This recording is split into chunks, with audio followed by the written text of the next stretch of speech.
All right, dude. How you doing? Good. How are you? Doing good, man. Every time I see you, you're smiling, which is great.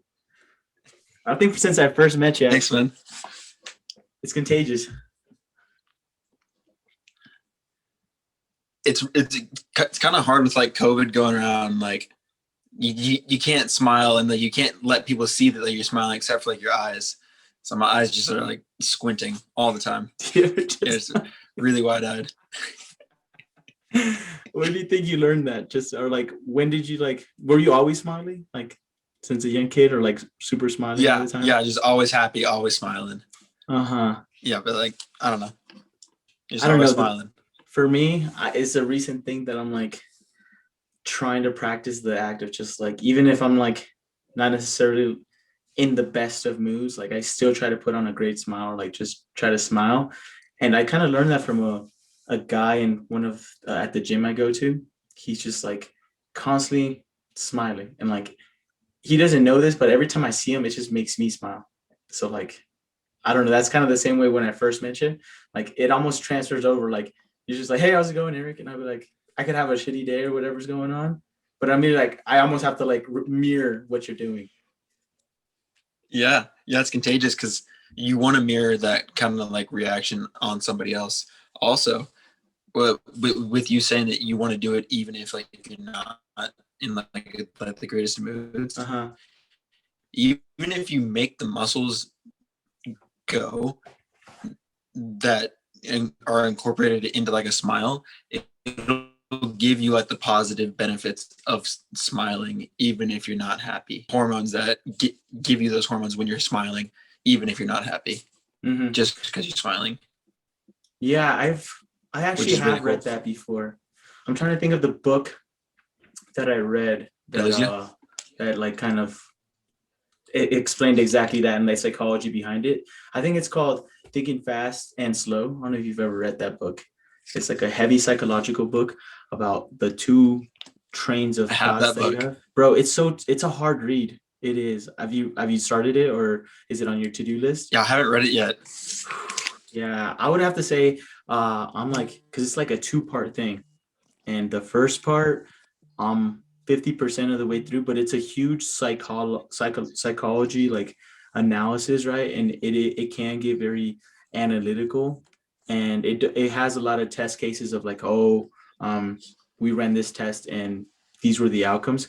But I think I'm gonna have to go back to that book when I'm like at a better comprehension level, because that was for sure one of those that I would read a page and nothing would like stick there, right? But I've also heard a lot of good things about that book. So it's like it was kind of sad. I was like, I can't read this yet, you know? And I think it's also one of those things that from I don't know if you've ever heard this before, but like it's a common thing where people don't necessarily have to finish every book. You know, like every book that you start, you shouldn't always have to like feel guilty for not finishing it. You know, you should know when to kind of call it quits on something. And I think that one was when I for sure I was like, you know, I gotta hop to something else, or else I'm just gonna not gain anything from me reading this.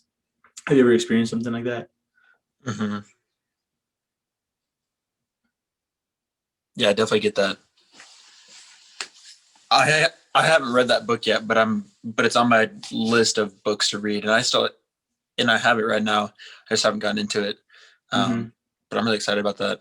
Uh, Touching on that, what you're just saying, I feel guilty when I don't finish a book, Mm-hmm. but there are books that I have that I haven't finished yet, and I think I do it because when I'm reading a book, I'll like read it, and then I'll be in like a certain season of my life, and then my season will change, or like the chapter will flip, and I'm doing something else, and I just feel like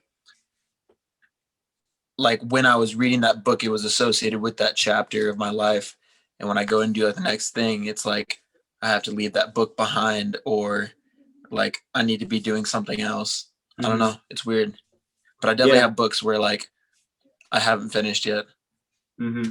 And also, before we even get too further or too far into this, I think it's worth mentioning like kind of how we met and like how why I even like chose to even have a podcast with Will on here, right? Um, and for everyone who doesn't know who we are. I mean, we both went to CSU. We were both RAs, and I think that's kind of. I don't want to get into too much detail of like our credentials or anything, and we can get into that.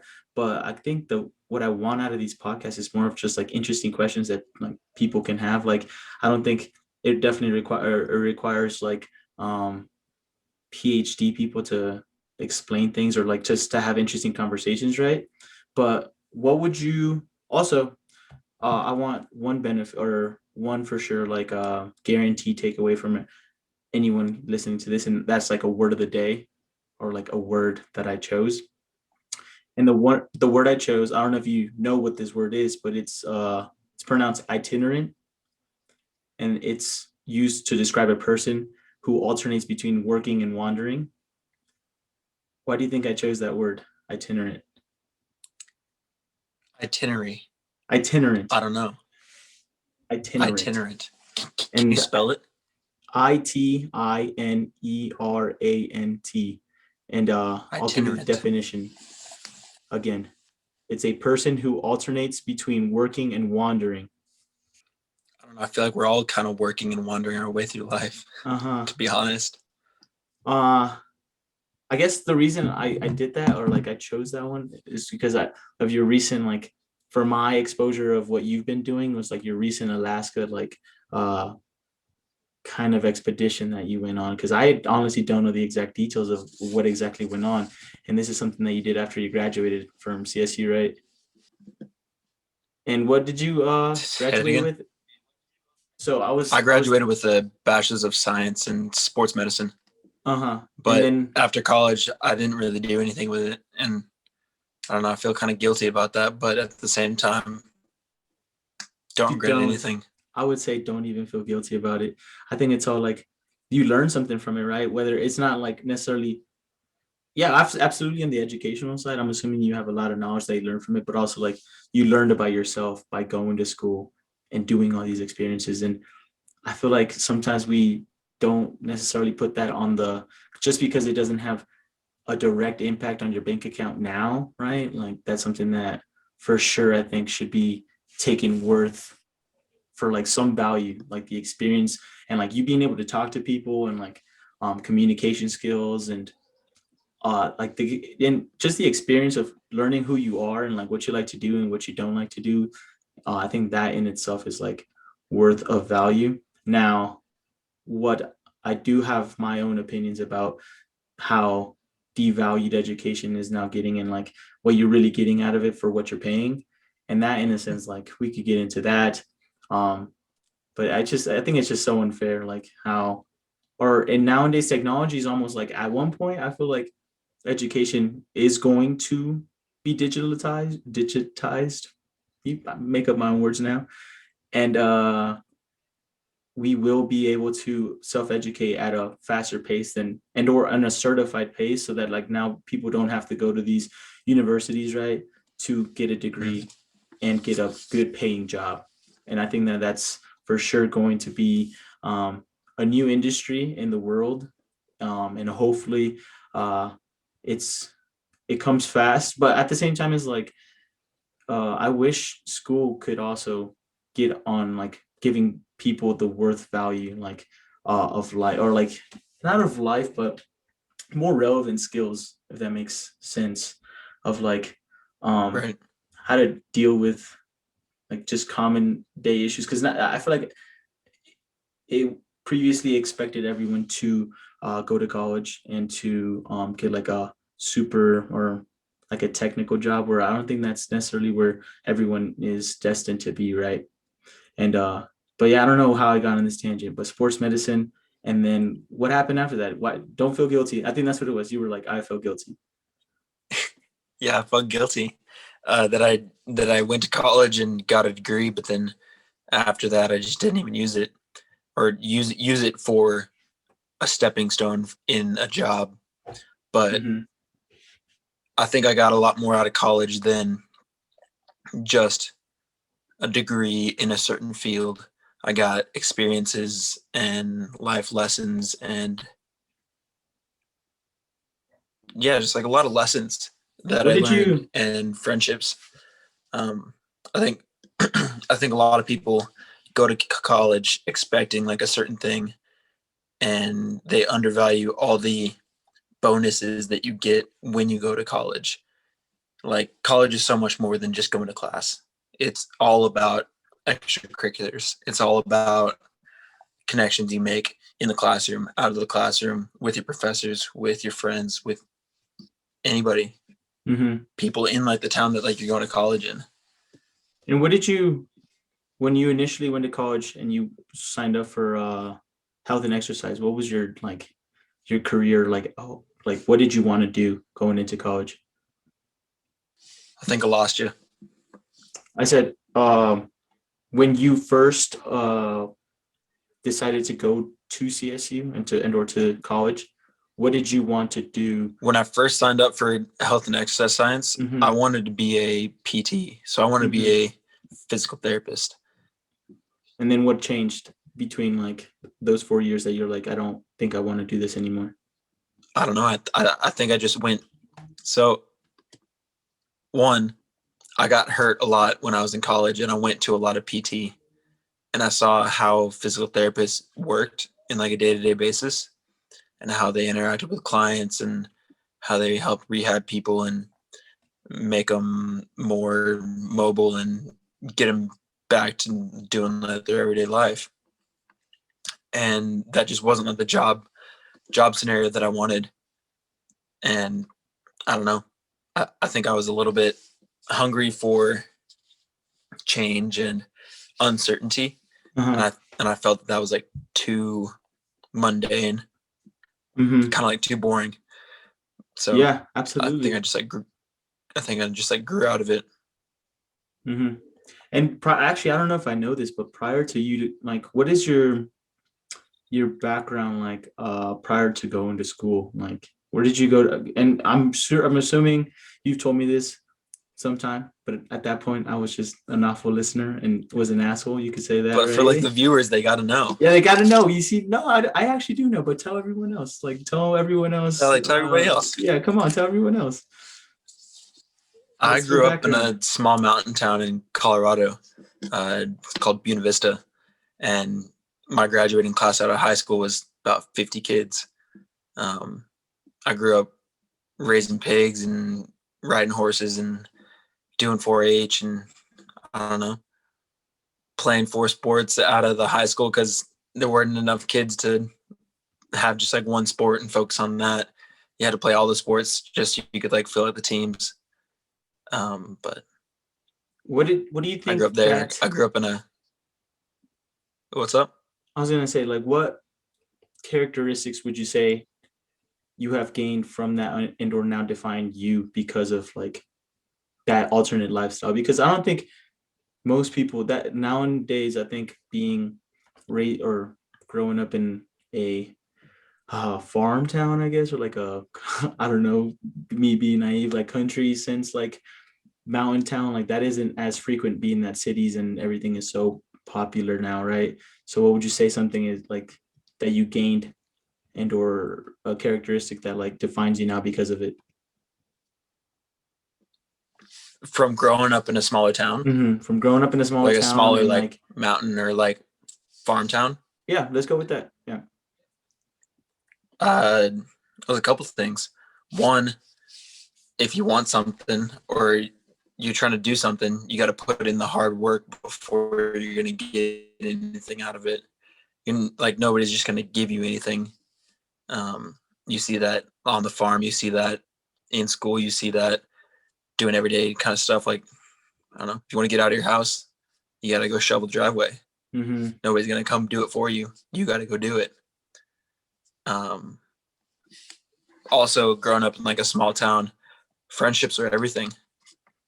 Um, you've gone to school with the same kids since you were in 4th grade, and when you're stuck out in the middle of nowhere and you need help, you're going to call your friend, and your friend's going to drop everything that they're doing, no matter how serious it is, and they're going to come get you because you're that one person that they called that they're going to come get you.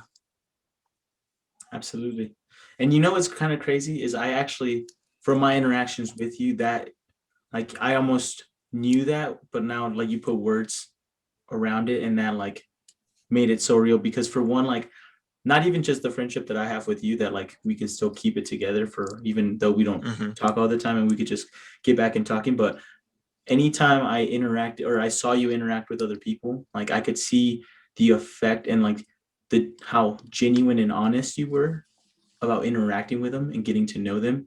It was never like a, a fake, right? I at least I never saw any fake moments of you like just trying to like okay, dude, I'm not really trying to talk to you right now or nothing like. But most of the time, I would say that you were absolutely 100% yourself and real.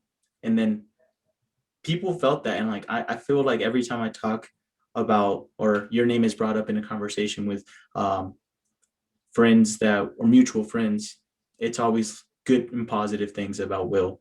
And that whole kind of drop anything attitude for to help one another, or like to help someone else. Like you're like, yep, I'll help you out. I know with like RA shifts, um, being when you have to do those duty walks in like middle of the night or in awful weekend situations, right? And we'd have that group chat of like, yo, I can't like make this shift. Like, can someone help me out?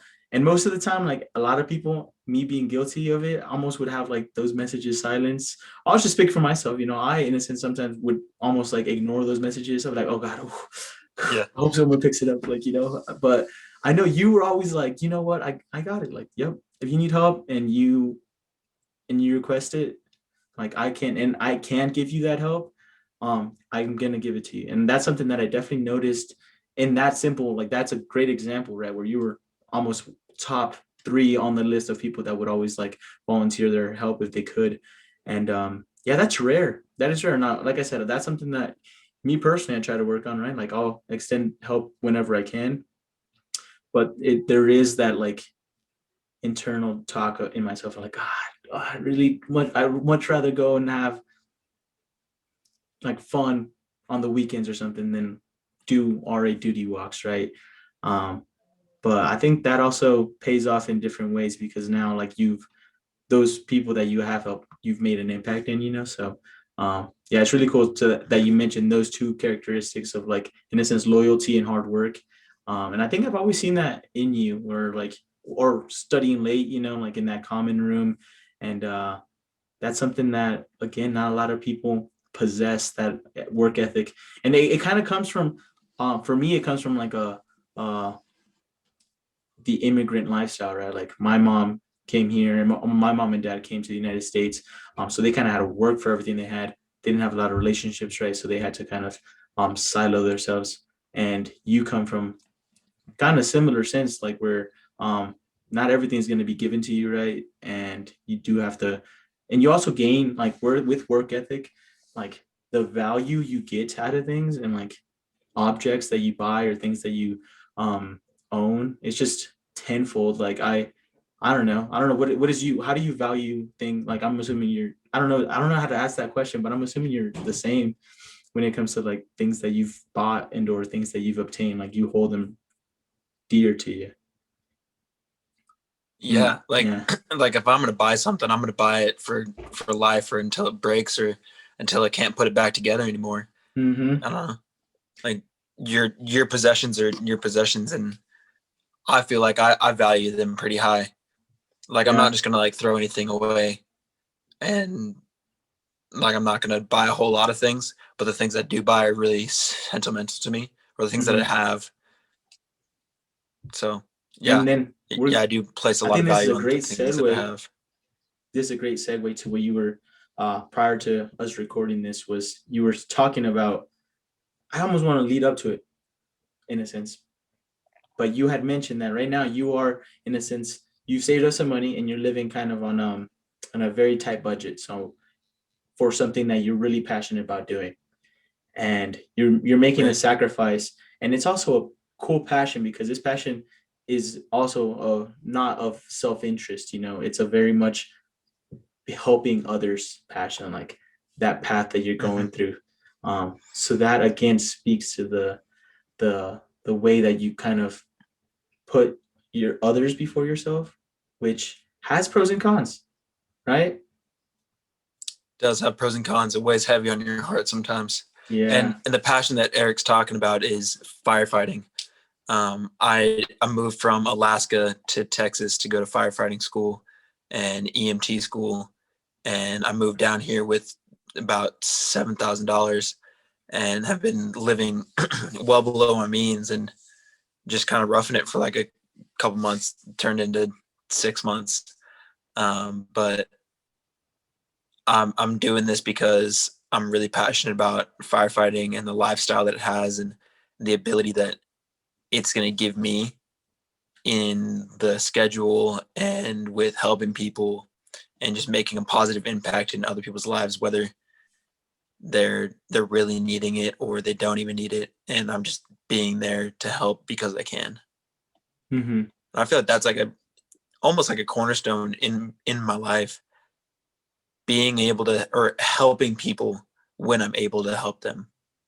Mm-hmm. Not like when I want to help them, but just, am I able to help you? Yes. Do you need help? Yeah. I'm going to be there. Mm-hmm. How would you say you would foster that in like the anti-will, like evil will, complete opposite, says, Evil I don't will care. hates Yeah. that ideology. Yeah. Who's like, yep, I don't want to help people. Um, My time is more valuable than others. Like, how would you, because it's a great quality in my opinion, to have, but what would you say like you can do to change that? It's a tough question. I don't know. I feel like giving somebody your time and energy is more beneficial or more selfless and beneficial to the other person than giving them like money or an object, because I don't know, like in our society we view jobs as giving your time and energy for money so that you can go buy objects with that. Mm-hmm. So basically you're spending time to get objects or to get things, houses, cars, clothes, Mm-hmm. food. So if you give somebody your time, whether it's a conversation or your energy, whether that's work, or helping somebody in like the medical service, paid less, but you're helping people. Mm-hmm. I think that's far more rewarding for me than it would be to not necessarily help people but get paid a lot. Yeah. I think you like if we were to break that down, right? Because like the question I asked is how do you teach someone, or if you're someone who wants to be more caring and more passionate and more selfless, right? How can you go about doing that, right? And you kind of mentioned it, right? It's like that materialism and the time of like, oh, I'm gonna spend my time to gain material objects or statuses, right? In a sense of like, if I have the Mm-hmm. next car, the next iPhone, the next this, like I have a certain status, right? So in a sense, like if we were to remove one quality out of a person, whether it be, you name it, materialism, right? Of someone who doesn't care for those material goods Mm-hmm. or isn't status seeking, I feel like that in a sense does, a symptom of removing those things would be to like care more, or like, because now you have extra time, you're like, okay, what do I do at this time, or like um and it allows you to want to help Yeah. others, right? And I think money too is so toxic in the sense that like it's at times not used as a tool but more as a goal, right? Is like the one of the best ways I've heard like a metaphor that I've heard it be used as is like tool, or money is a tool, right? So why would you want to gather a bunch of hammers? Like, why would you want to just own a shit ton of hammers? Like, what are you gonna do with all those hammers? Like you got to use them somehow, right? Right. And that's Yeah. kind of a good representation of like money and people whose goals are just to get rich, right? And that's something that even I, in my friend groups, I have people that are just like, oh, I just want to be rich. Like, I just want to have a lot of money and all this, right? But sometimes like I think it's going to be way deeper than that, because once you do obtain that money and that you've been so striving for, like you'll kind of miss sometimes that journey of just going to get it, or like the people you meet while getting there, which is Mm-hmm. as valuable. Because yeah, and just yeah, I don't know, there's so many positives too to being selfless, because whether you intend to or not, like as soon as you give yourself, or like you give your time to someone, like you kind of gained yourself in a sense a brownie point, right? And in a sense, if you were to reach out to somebody or to that person, I'm sure they wouldn't mind extending the olive branch to you as well, in whatever realm. And it's kind of cool because I feel like that's another tangent that my mind just went on, right? Like we should all be able to help one another equally. Like that excess is sometimes what people that don't have the access seem to like jealous isn't the right word, but get mad about. Like you think about like Jeff Bezos and Bezos, Bill Gates, like they're like, Mm-hmm. oh my God, they have so much excess, and like we could use that excess elsewhere. And likewise, so do we as humans. And it's not always necessarily in money, but in energy, right? And I think that's something that Mm-hmm. also is undervalued, or like sometimes you're like, well, I wish I could help this person out, or I wish I could help this cause out, but I just don't have the money or the funds to do it, right? But the thing is, like, Right. it's not always all about money to help out. Like it could literally be, as we were saying, cracking a smile at someone, or like walking around smiling. Like that's in a sense, it is a cost to you because you could be having a shitty day, but you're just like, I'm gonna be chipper today. Like I'm just gonna put a smile on my face, right? And Right. that in a sense is that it's as simple as that giving back. And it's not always about the money to be able to help others, right? And it's also how people waste their time, or spend their not waste spend their time too, says a lot about who they are. Like if you were to get a breakdown, like if there was some this statistical pie of like, okay, this is Will's breakdown, right?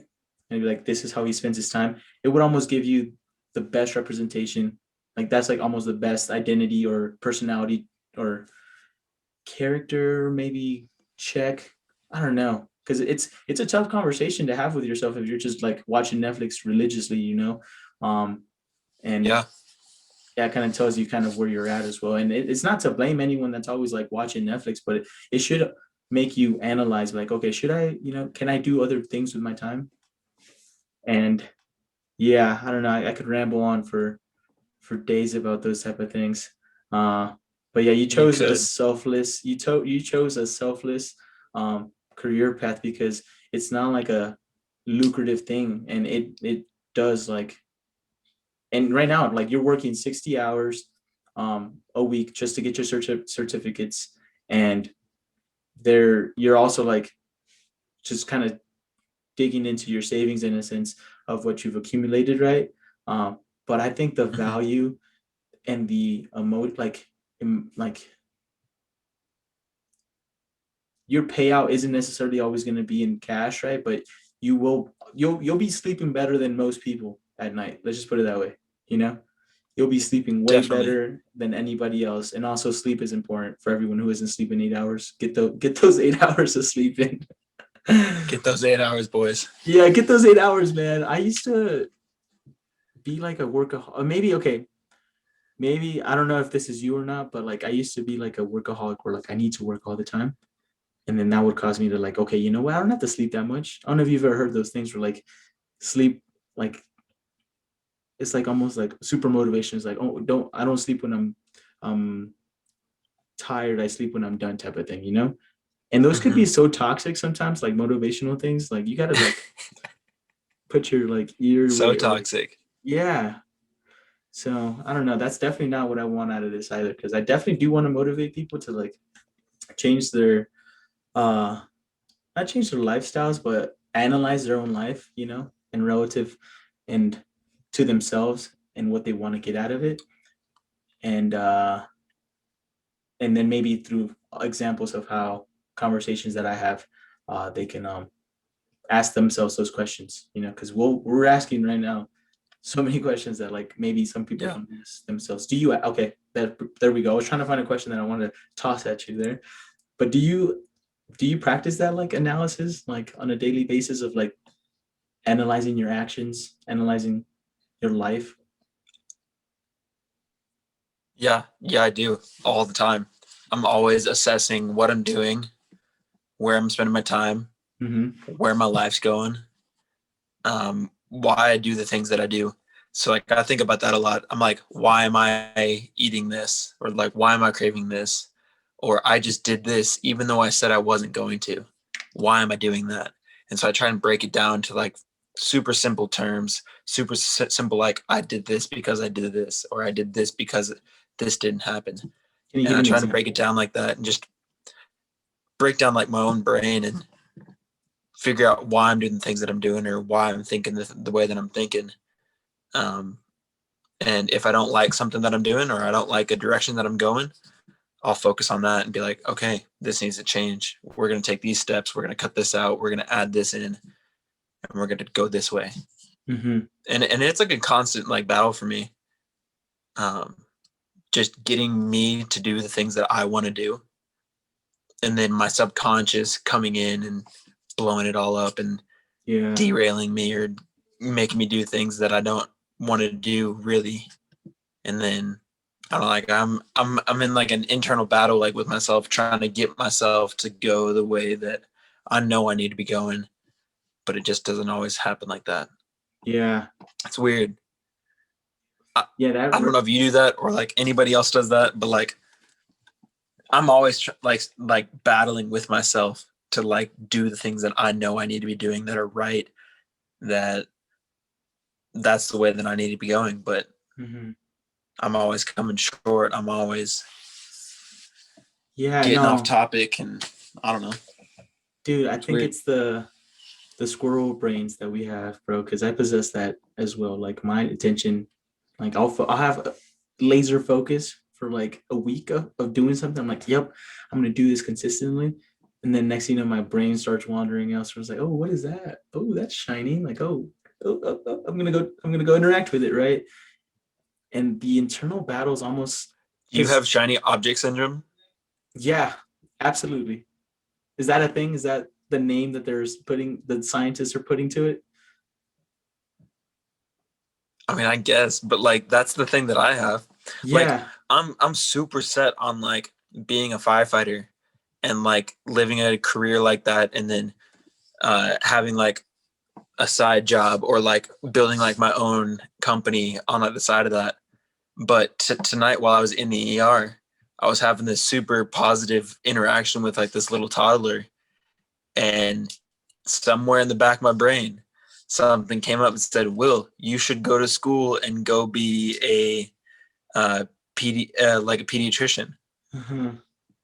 So like that little nugget like derailed my whole entire brain the entire rest of my shift because I was thinking about being a Yeah. pediatrician Uh-huh. for like 7 years, like going back to school for 7 years and being like a pediatrician. And Yeah. like, I don't know if I want to go do that, but I've been so set on being a firefighter and doing this and living selflessly and building a company like on the side. And I know I'm going to be financially successful because there's just no other fucking option. But Yeah.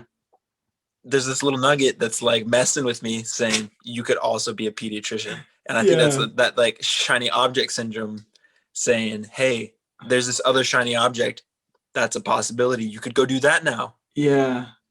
Dude, it's So so crazy because like it's a thing. I'm like doing this like right now. Coin it right now, bro. We're coining it. Will Osborne, shiny object syndrome. It's a thing. He just gave a quick example of what it is. It's gonna go in the dictionaries, bro. It's gonna make the medical books because I have that. I have that for sure. It's you could see by the amount of hobbies I have acquired now. I have plants now. You see, that's a new hobby, and I'm probably Dude, gonna get full plants are invested in just that. normal like They're tight adult though. things, and it I makes guess your they were house look adult good. things, but then I had a whole rock climbing phase, bro, where I was in it. I got equipment. I was going to the gym regularly, right? And then I just didn't have the funds for it anymore. And then another shiny object came around, right? Like I got a motorcycle, bro. Like I'm gonna go ride my motorcycle or whatnot, right? So then that's another little thing I go off on. Let's see, I'm now doing MMA and like Brazilian jiu-jitsu and kickboxing, right? You're So doing that's an MMA now? not mixed, so mixed martial arts as in like Brazilian jiu-jitsu and kickboxing. I'm not actually fighting people. I'm not that cold yet, but I am Man, practicing you're insane. jiu-jitsu and kickboxing, right? And yeah, so that's like another thing that like I have now like I don't know acquire or just like am now I wouldn't say passionate about, but another thing that's interested me is like okay, I want to try that. And like I also did like rowing for CSU, another shiny object that came into my. I was like, oh, that sounds cool. I want to do that, right? And Yeah. the I think the point, and it's actually more beautiful. I think the shiny object syndrome is it's a pro and a con. It's a pro and a con because I don't think I'll ever become a Michael Jordan or a Tom Brady because that requires laser sharp focus on one and one thing only. And I'm like a freaking squirrel. I'm just like there's or like a cat with a laser beam, right? Just like I'm just pointing at different things, right? And I think that the pro to it is that you get to learn and know yourself a lot more better than most because in all this you're going through different experiences, different levels of uncomfortableness, and you're almost doing things as the first time ever, and that's the hardest time for any learning thing, right? So you're just doing it for the first time. And again, like I think it almost is a trait of those hard workers out there. Now that I see it, maybe it's just maybe that's a thing or not, but yeah, the more how do I say it?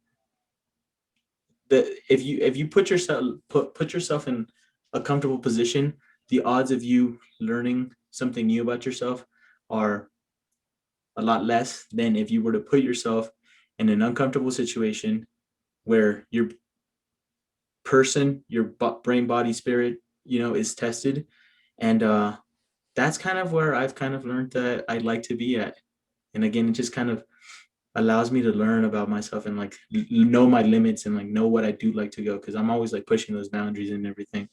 And I believe you also had another shiny moment or shiny object experience at CSU with the what is that? The Chainsaw Club?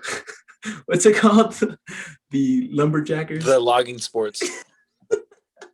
All right. Basically, so a chainsaw club. What does that entail, man? Tell everyone what the lumber, the logging. For all of y'all at home, logging sports is what you see on HGTV and I don't know, like it might be on ESPN too. Anyways, these group of guys that like chainsaws and axes and whatnot time themselves and how fast they can cut through a log. So they cut it standing vertically. They cut it when they're on top of the log. They cut it like between their feet. They climb the log. They attach snowmobile motors to like chainsaws and they rip through like a 24-inch log in like 3 seconds 3 times. Dang. It's crazy. What attracted you to that? It was shiny. Like you said, it was shiny. Yeah. But it was also dangerous. And I was like, that's cool. I've never done that before. It's dangerous. I want to do it. This goes back to your. And it turned out to be like the best experience that I got out of CSU. Oh, why is that? It just, I don't know. It like the people you met. It just allowed me to get out of like class and life and whatnot and just go to the field and chop a block or cut some wood. I don't know. You're just hanging out. You're just being a bro with some wood. Yeah, just bros being bros. Just dudes being guys. Bros, dudes being guys being guys. There's something so like you can't describe that because there's no way I can put that in words of what that feeling is like of just like being out, just rough it. Like I don't even think it. Yeah, like just like dude stuff. Like there's certain things that are just dude shit that like working on a car or something. I feel like traditionally like and stereotypically for sure I feel like majority is all dudes doing that position, right? And it's just something about that, especially when it's not like when you're doing it as a passion, not necessarily like as a career, when you're just doing it just because you like it, it's for sure a bro activity. It's just like, yo, I'm getting dirty today. I'm gonna wrench some things off of this. I'm gonna screw some stuff. Yeah, for sure. That's a thing, being a bro. And I think it's almost like therapy, like in a way. You like you go out there, blow off like some steam, hit like a piece of wood, but like you're also like in your head like mulling something over. But like while you're doing it, you're doing like what you love. You're cutting a piece of wood, you're throwing throwing an axe and ripping a chainsaw. But if you're like in like a shop, you're working on like a car, you're building something, putting it back together, taking it apart. But it's just kind of it's like almost mindless, Mm-hmm. but you're doing something that eases you and puts you in like a good mood. But I think it's more therapeutic than people think. Mm-hmm. It's not just about the car or about the axe or about whatever hobby it is that you do that doesn't make sense, but you love doing it. It's not about the hobby. It might just be about getting away and giving yourself that space to think and be by yourself. Yeah. Do you know what a flow state is, or being in flow? Have you heard of that term? No, tell me about that. Uh, so this is No, something tell me that, about that. yeah, no. So a flow state, to the best that I can describe it, is moments in life when you don't sense time, as in it's timeless. You don't sense Mm-hmm. yourself. It's like selfless. And there's another is less in there, right? But basically, it's those moments in life where you lose track of time and you are just focused on one thing. Nothing else is coming into your mind but this one thing, right?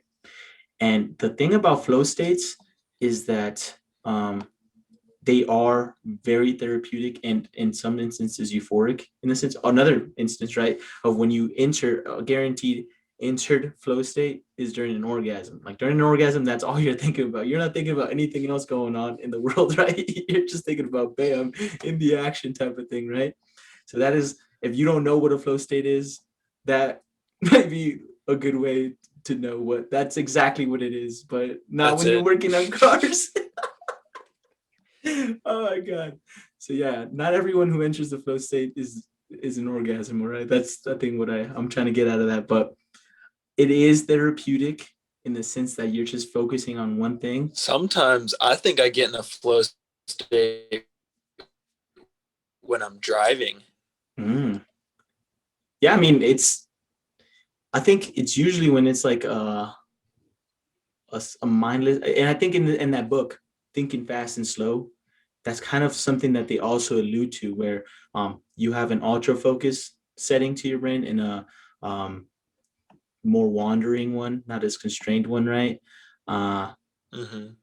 but in those tasks where your body is in autopilot, like I don't think, when was the last time you thought about like how much gas, like it's like, oh, I need to press this hard on the gas pedal to go that, like it's almost instantly, right? So like your body's just doing it auto. But yeah, actually I don't know why I'm trying to answer like why you felt that, or I'm just trying to dissect it in a sense.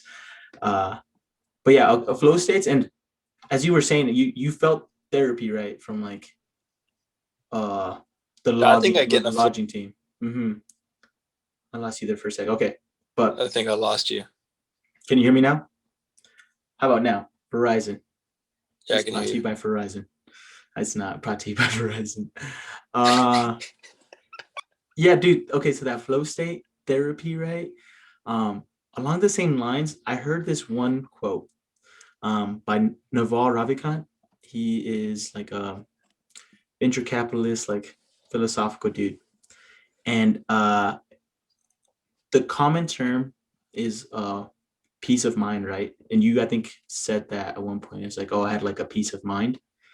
But the term should almost be rephrased slightly, and it should be peace from the mind, because I think that's what robs us of our sanity at times. Is like we're just constantly barraging it with questions, anxieties, uh, uh, previous and negative emotions of like, dang, like uh, I'm thinking about all these things instead of just being present.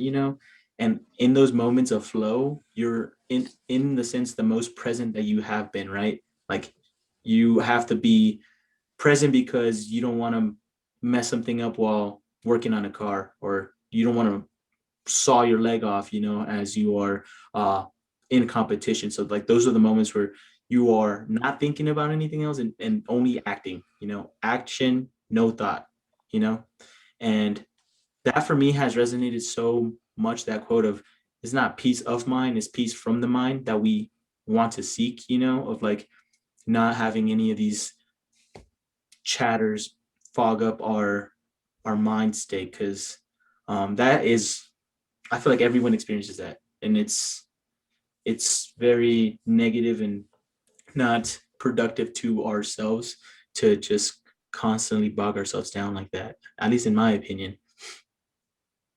And yeah, and to speak on therapy and getting into flow states, I think that's what a big thing that meditation attempts to do. And if you ever lose me here, let me know, connection and or concept wise. But like through meditation, right? Like I'm flowing. through meditation, right?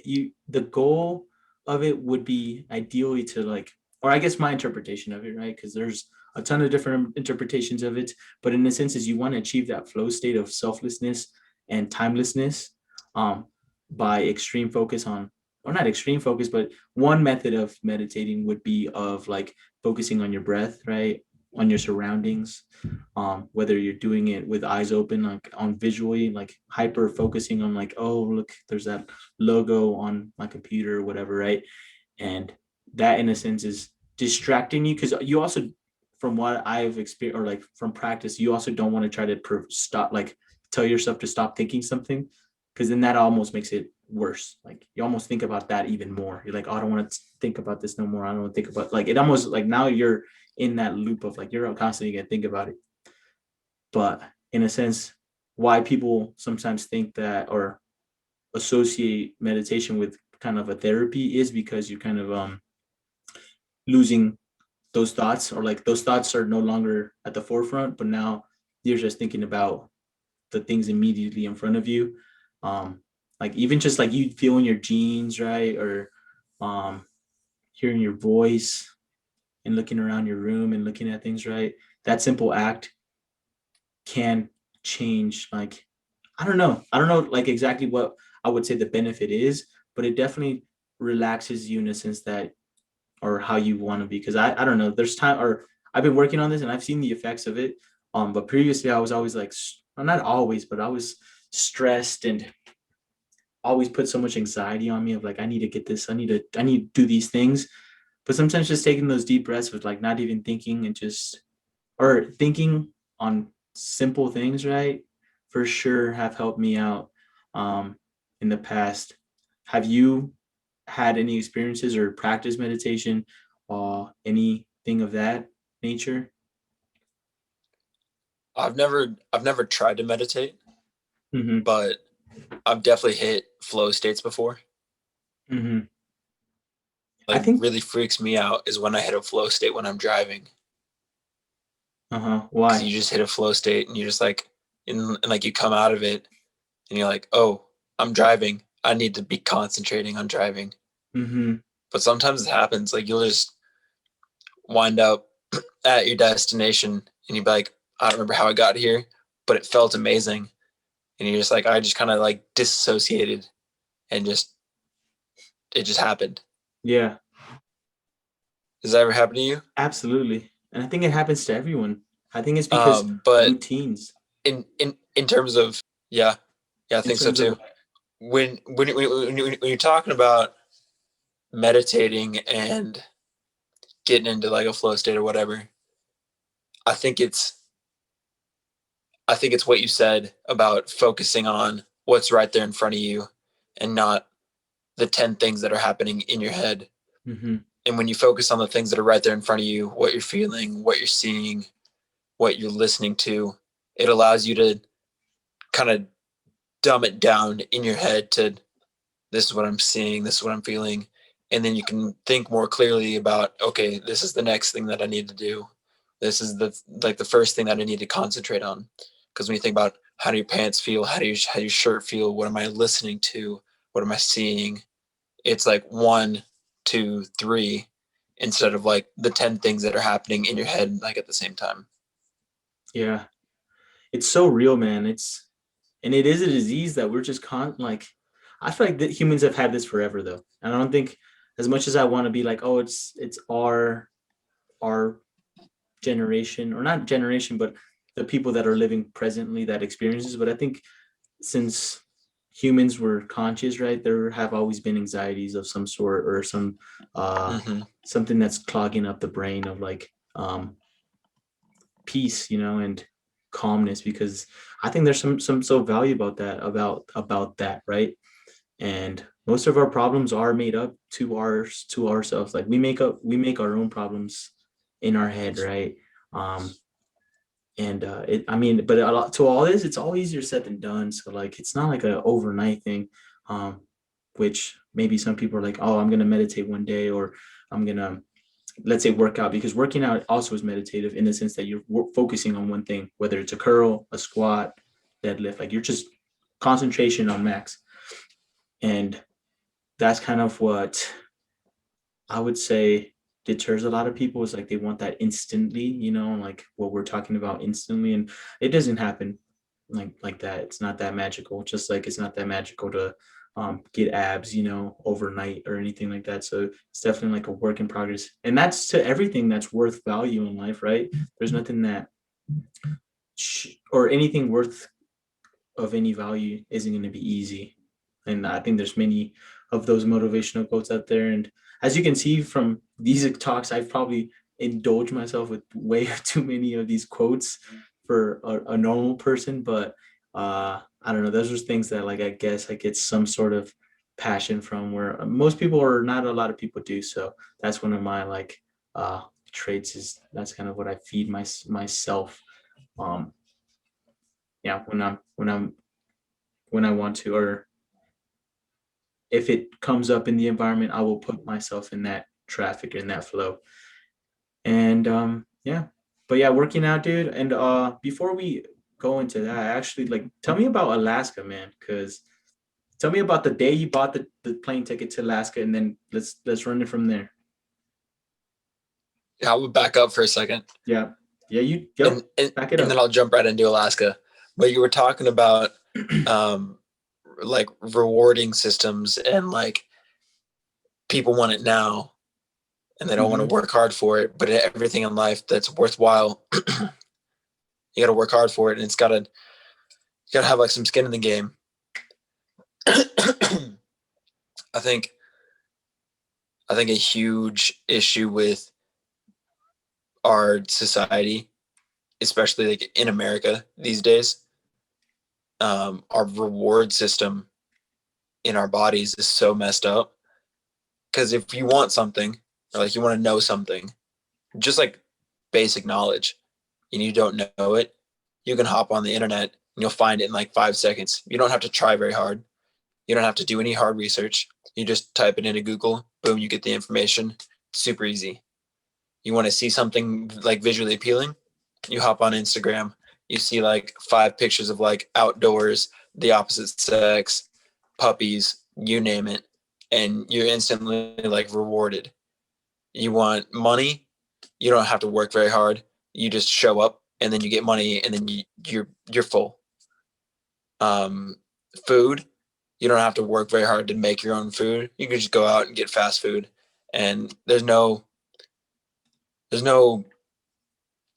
I don't know.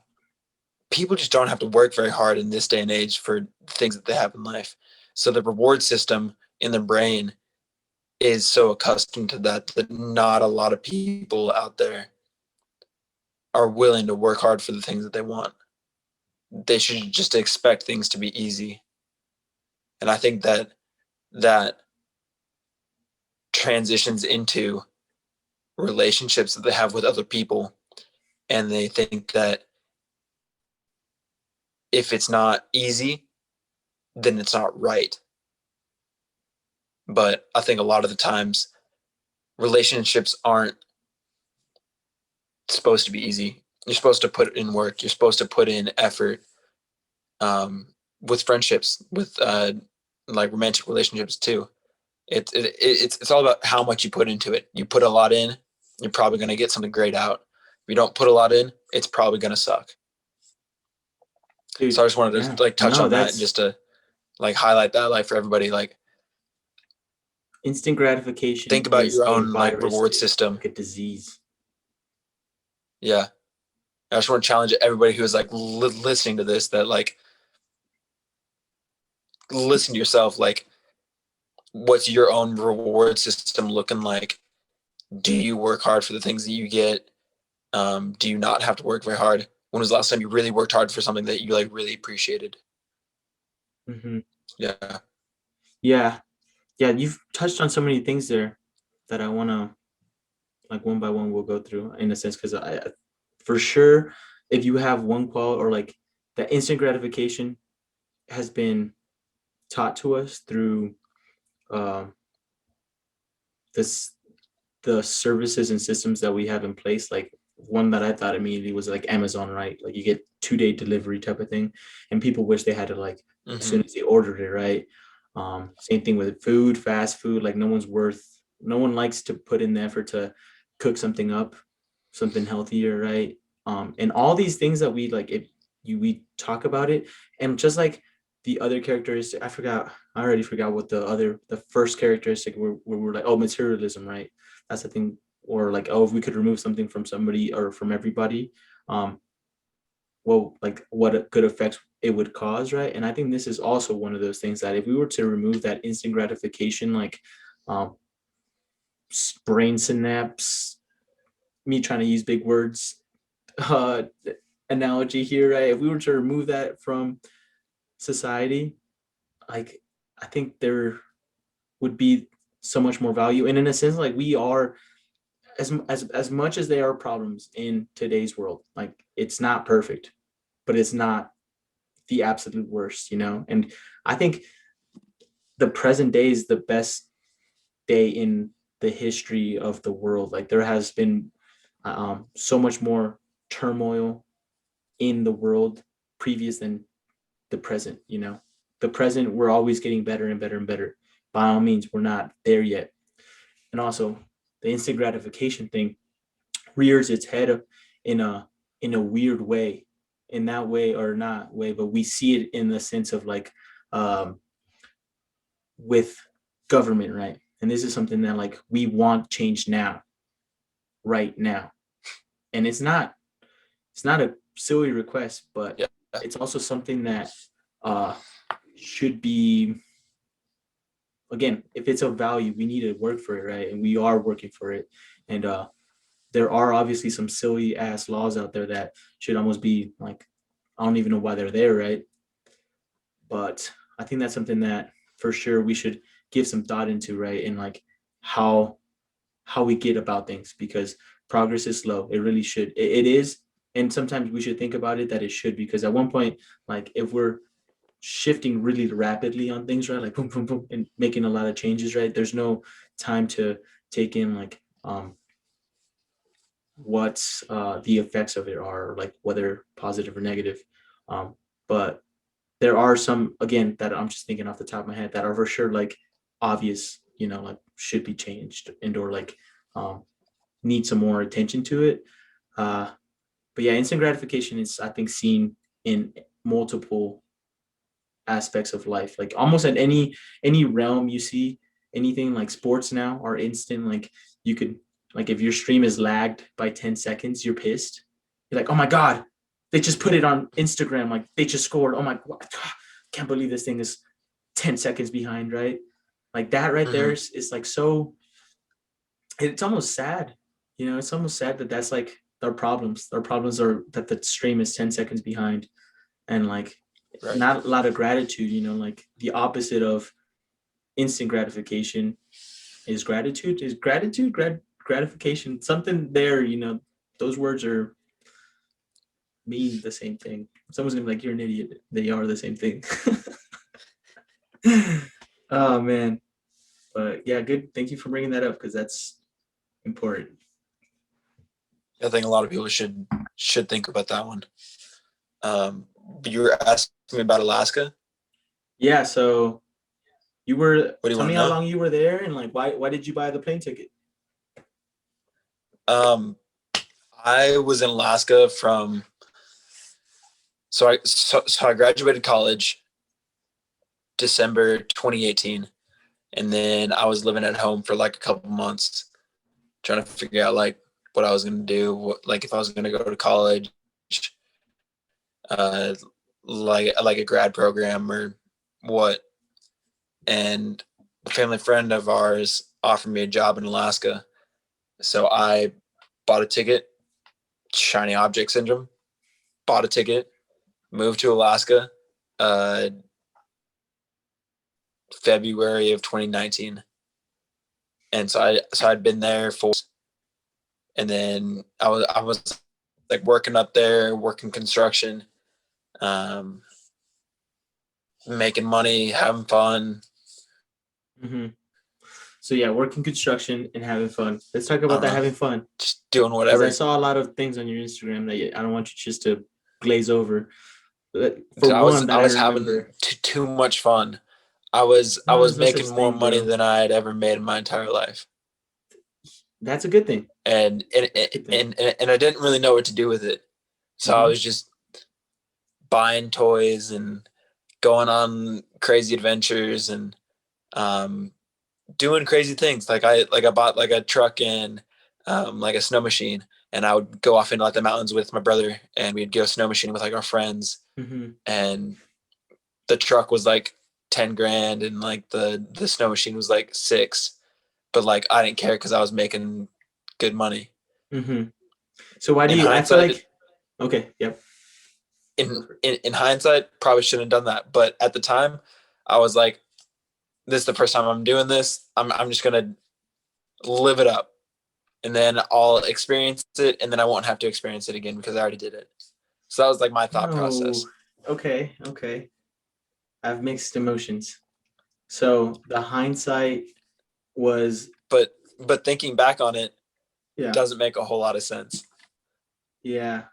What make a lot of sense? Because what? You said thinking back on it, does it make a lot of sense? Was that a question to me or? It does not make a whole lot of sense Mm-hmm. because now I'm in like self-education mode where I'm just Mm-hmm. like reading and talking to people and just trying to educate myself like as much as I can. And in hindsight, I probably should have invested my money and saved it and not lived so freely Mm-hmm. when I was making that kind of money so that I could live 3 times that later on in life, Yeah. because I didn't do that when I was young. But when you're young, it's hard. Like you just want Yeah. to do it. You just want to do like impulse things. Yeah. I have a couple comments on that because in my opinion, that is mm, something that I foresee in my future and now. And it's like back to that whole money thing. Um, it's it comes and goes, but time doesn't, and experiences don't. Memories as well do come and go, Right. right? But um, there's something about what you like, as we were talking about college, right? There's something that you learned. There's people that you met. There's lives that were changed, whether yours or other people's that you interacted with. Um, and I'm assuming like it left a imprint, the Alaska experience on you. It wasn't just a Definitely. oh yeah, I spent money and I came back and now I don't have it. I'm pretty sure you still have the truck, or hopefully you do, and maybe you sold it, money recuperated, right? Snowmobile. There's no snow in Texas. I'm assuming that's not with you. So Sold it too. hopefully, exactly. So like, Yeah. yeah, you took a hit there and there, right? But like it's not like a complete loss, right? And those experiences are like bro, and also those experiences, whether you like it or think about it or not, like they are talking and token points that like make you who you are, like because you could have easily just been like, okay, I'm going to school, I'm going to invest my money and I'm just going to be this, but that's not who you are, like, and that's kind of neglectful of you to yourself to be like, oh my god, I'm just going to be a straight edge, I'm going to do this and that, like it's okay to be yourself, right? And like have the shiny object syndrome and go and have fun, because I know you went, like, you fished, maybe you hunted out there, and those are all experiences that you can share with people. And in the right environment, or you placing yourself in the right environment, those are things that you can absolutely talk about and someone would gain interest in. And you just also never know. I'm sure you probably saw this on my Instagram story, but like the ancient Chinese proverb. And when I put it up there, I put Alan Watts was the one who said that, but it turns out I don't think that's who it was. But basically, it's like don't judge events in your life as good or bad. Like there shouldn't be good and bad in the world. And I need to explain this one because this one's tough. Like it wasn't until like a month ago that I got this concept of like things you denoting a value of good or bad to something that's occurred in your life. Like you were saying, in hindsight, it was probably a bad thing that I went to Alaska and did these things, right? Um, but the thing is, like, you just don't know how the future is going to play out. So you don't know if that's going to be the best decision in your life or the worst decision in your life, right? Just because you don't know what that outcome will bring you, or like that event will bring to your life, just because you haven't experienced the full extent of it, right? Not until you're dead is maybe when you could, like, if you were to do a retro, or like a looking back on your whole life, be like, okay, looking back on it, the best decision I made in life was going to Alaska, that could easily be a thing. But it's not until like it's all over, books closed, that you can be like, Easily. yeah. And there is, in the world that we live in nowadays, bro, there is so many ways to make money. And it just goes back to just kind of putting your focus in the right place. And another thing you mentioned was like, okay, I want to save money for the future, so that I can live good in the future, right? But there's this author, his name is Tim Ferriss, who on your book list that you recommended to me was the 4 Hour Work Week. Does that ring a bell? It was called what? The 4 Hour Work Week. Called the 4 Hour Work Week. Yeah. Yeah, it's like sitting on my shelf. I mean, like I haven't cracked it yet, but it's on my list. Yeah. I got it because I listened to his podcast. So he has a podcast, and I just like the way he thinks, and the person that he is, the questions he asks. Just a all around solid dude, right? And that book I picked up, and it was also on your list. And this was prior to me buying the book. So in a sense, I could give you credit and be like, yeah, Will was the one that recommended me this book.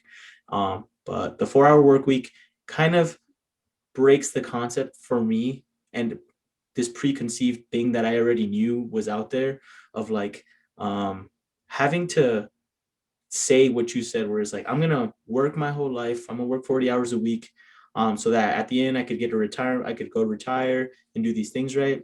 And you also kind of alluded to the opposite lifestyle of that, where it's like I wanted to start my own business, get something going, right?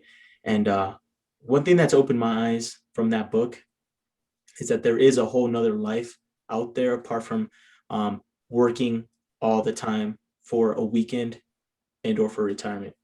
There are people in this world that are, for one, equally as smart as us, and not to like do comparison things here, but for sure, like we possess that same juju that they do, right? That like gets them this lifestyle of like not having, like, working passively, right? And it's kind of crazy to think, because I have, through internet and through reading, interacted with people that have that lifestyle, so I know it's feasible. And there's nothing that's stopping me from, or you from, getting to that point where you can live every day, in a sense, a retirement, or give yourself, like, it could be every 6 months retirements, right? And it's feasible. And it's, with technology, it's never been easier to get to that point, right? It's just a matter of finding it and finding that niche for you, right? And that for sure is going to be something that I'm going to be working on in the future, is creating something that is scalable, in the sense that I can grow more physically, or not. It's easy to grow it, I have some ideas that I have and or need to execute, and it's just a matter of doing it or executing. And that, in a sense, is the hardest part to anything entrepreneurial wise, right? Is the execution of any of these projects. And I think, yeah, it's the execution that is lacked in a lot uh, of our things, or that can make you rich. So I would for sure, you have the book. I don't know, and I Yeah. also something I want to talk about is what you're currently reading tonight. But for sure, that is a um, one to try to get going as like inspiration to like get things going as soon as possible, right? Because for that one, it's just like that's more of like breaking the shackles, right? Like breaking the chains. Because then after you broke the chains, you could read all you want whenever you want, and be like, oh, like if I want to dedicate my day today to just reading, I can. Like I can make that decision, you know. And that's for me the true wealth in life. It's not rich. It's not money. It's not material goods. It's not. It's none of that to me. To me, it's the freedom to do and or manifest anything that I'm thinking in my head, right? So like if I'm like, you know what, I want to go to Tokyo this weekend and I'm going to stay there for a month. I'm going to bring my laptop, which is my job, or that where I can facilitate money going into my bank account, and I'm going to go over there. I'm going to go live over there for a month, and I could pay for my rent and all that stuff, and um, that's all feasible. And especially now with like jobs being remote. Granted, the job that you were in line for right now is almost impossible to do remote, but there's a lot of things that you can potentially like learn from that experience. But um, yeah, I guess the final remark that I want to say to that is for sure get the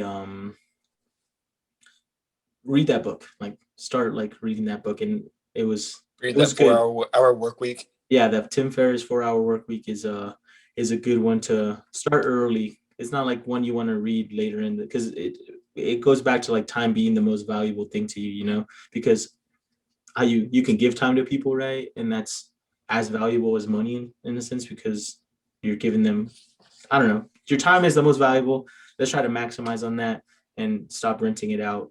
And yeah, that's where check it out. And also like maybe we could even once you read it or got a decent headway on it, you can we can do this again and you could tell me what your thoughts on it were, and we could even brainstorm some ideas of what um, we can get out of it, because yeah, I think it's interesting, for sure interesting. Yeah. So then I got a question for you. yeah. You said you're trying to get something and scale it, Mm-hmm. and you're trying to do some stuff like Yeah. entrepreneurial wise. Yeah. What happens when you scale it? Like what do you get out of it um when you scale this thing? mhm. That's a good question, and the best way I can say it is More like, money? yeah, like it's more influx of money. Like the more you grow it, right? Like let's say you have one franchise of like one McDonald's, then like you reinvest your money and start growing two, right? So the scale ability of that is really slow, right? Because to construct a McDonald's, Okay. to get licenses for McDonald's, right? Those are pretty expensive, or like it takes time. So one McDonald's turns into two McDonald's in 10 years. Right. What I'm So after is the things that are almost yeah. virtualized, where it doesn't What require. what are you after? Like hypothetically. Uh-huh. Um, so one thing, or what do you mean? What am I after? What do you mean by that question? Hi, hi, Like hi, what is hypothetically, this idea that I have? Is that after kind of what you you're scale it. uh-huh. Oh, No, okay, I no, see. What is I my don't want to know your idea. uh-huh. I want to know what your end goal is. Mm-hmm. So after you scale your business, Yeah. after you make all your millions, Uh-huh. after you're living your retirement every single day, but you're working, Uh-huh. you already scaled your business, you scaled 3 businesses. Yeah. What's after that? Like, what are you doing? Dude, at that point, I'm doing snowmobiling. I'm about to go to Alaska. I'm about to go to Shemaya Island. I think that's what it was over in Alaska, right? I'm gonna go spearfishing. Shimya? Yeah. Shemya Island. I'm gonna go to Hawaii. I want to experience different cultures. Like I want to do, I don't know, if I want to go chill in Colorado and go skiing one day. Like it's more about for me at that point is chasing experiences and friendships, relationships, right? And exploring Yeah. myself again. It goes back to I think that's more value to me. Like when I die, I want to say that I know my best or to the best of my ability, right? Because I put myself in the situations. But yeah, at one point I'd want to drive a Ferrari on a racetrack because that sounds cool as hell. I don't want to own the Ferrari because like waste of money, but like for sure, I'm like, yep, let me rent a day, let me drive that thing around. I got my fix, cool. Going back into my Subaru Forester and doing whatever there, right? But yeah, that's kind of what my goals in life or like what I want. It's just I want that freedom, bro, because I don't want to wake up to a job that like doesn't really motivate me and drive me and all it that's not where I'm at in life. I'm not like waking up every morning like amped and ready, like, yep, I'm gonna go work today and this is gonna be the best thing of my life. And like I'd rather not even work at all. And again, we were actually talking about the opposite of this earlier today. And when you were saying that, I was already thinking about like this idea. And in the sense is like working hard isn't always like it's like work harder with your head than with your body because your body's only gonna has so much mileage, right? Compared to your mind and what you can do Right. with that. And you could also help a lot more people when you have freed yourself of let's say 60-40 hours, right? Because can you hear my brother by chance? Yeah, you Yeah. can. All right, It's time okay out. though. Okay, I know. Yeah, I you're just good. gotta let him know like I'm doing because oh, maybe they'll be quiet. But damn, I lost my train of thought. Oh, free hard work. Like that's something that I was raised with, like hard work hard, work hard, right? But they never told me how to like in what manner. So the manner I took it was like physically. I'm gonna work. I'm gonna be a waiter, and I'm gonna go to school. I'm gonna be an RA. I'm gonna do all these things so I can get myself through these things, right? But there is other ways of working hard, and that's with the mind, and that's I think more powerful than your physical body, right? Because your physical body at one point will give out, or like you're gonna get tired. And like we were saying, you need your 8 hours of sleep. You need to eat healthy, right? And by freeing yourself, then you can even more actively follow your passions. And if your passions are to like, let's say, help people, then with that extra income that you're bringing in, you can help people, or by you interacting and now you have the free time to now devote yourself to another thing, to a different cause, to advocate for certain or certain minority groups that you so choose for, right? And that's in a sense more powerful than like me donating like $1 million. Like, yep, I'm gonna donate $1 million to this organization instead of, you know what, I'm gonna start some programs for like, let's say something that hits home with me is like STEM in lower or in the educate in like root based educate or like elementary school, like something STEM in school, I think is super vital, right? And Yeah. I think that that's something that I'm passionate about. I definitely want to. I think if I could change the trajectory of kids at a young age to something that I have found success in, that I can that'll make an impact in their life. And in that same vein, I think as soon as I free myself of time, and also, I mean, it almost brings me back to like your question of like what I want to do with all this once I've accomplished the money stuff, right? Like it's it was selfish of me to be like, I want to travel, I want to experience all these things. But on top of that, like I also do want to like change in a sense like the system of education of how things are like how we educate or like how we educate children, because that in a sense will have way more repercussions in the future than us trying to change the mind of a 40-year-old racist dude. And that says like that should tell you like where that another instance of that instant gratification, right? Because like we want to change Mhm. the racist people or bigoters, people who are bigots, right? And like we want to change them, and by all means, like they're fucking assholes, and like in a sense, we should almost like just push them away, like just don't isolate them. People don't give them attention. Give attention to the generation that's gonna come up, teach them, foster Yeah. good ideals there, because at one point they are going to be old, they're going to have kids, and that's exactly how our generation is better than the previous one in this aspect of um being selfless and like thinking about these adversities that maybe we don't see, right? Because it's like I said, it's only getting better and better and better. Like each time, each generation gets more compassionate, and I think it's a for sure trend, and it's just I think it's also just matter of time before we get rid of these stagnant old ways of thinking, right? And it's gonna be, yeah, it'll happen, and we just got to be patient. And I know that is also something that's very hard for many people. I mean, including myself, for so many reasons. I'm like, I want that free life right now, and like, I don't like my patience. That's something that I'm working actively to be like, it's gonna come. It's gonna come, Eric. Just a matter of time. Just keep on, Yeah, keep on putting that was yourself in cool how the. you went like that was cool how you went like full circle from at the end of you scaling your business, you want to be free, you want to be traveling, you want to be focused on like your relationships. But the Mm-hmm, more that you talked, the more you came back around and you've landed on, I want to give back mm-hmm. and I want to help the lives of the people who are less fortunate than me. And you want to give it all back away. Everything that you Absolutely, gained, you want to give it all back, which is, absolutely. I think, I think that's when you know that you're like successful. That's like the success that I want to be at.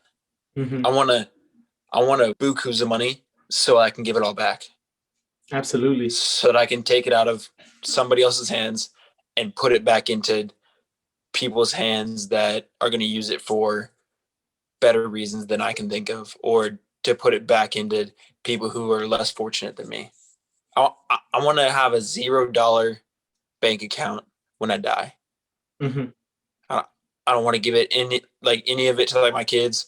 None of it. I just want to give it all back, put it back into different charities, funds, mm-hmm. things that are positively impacting cultures, environments, and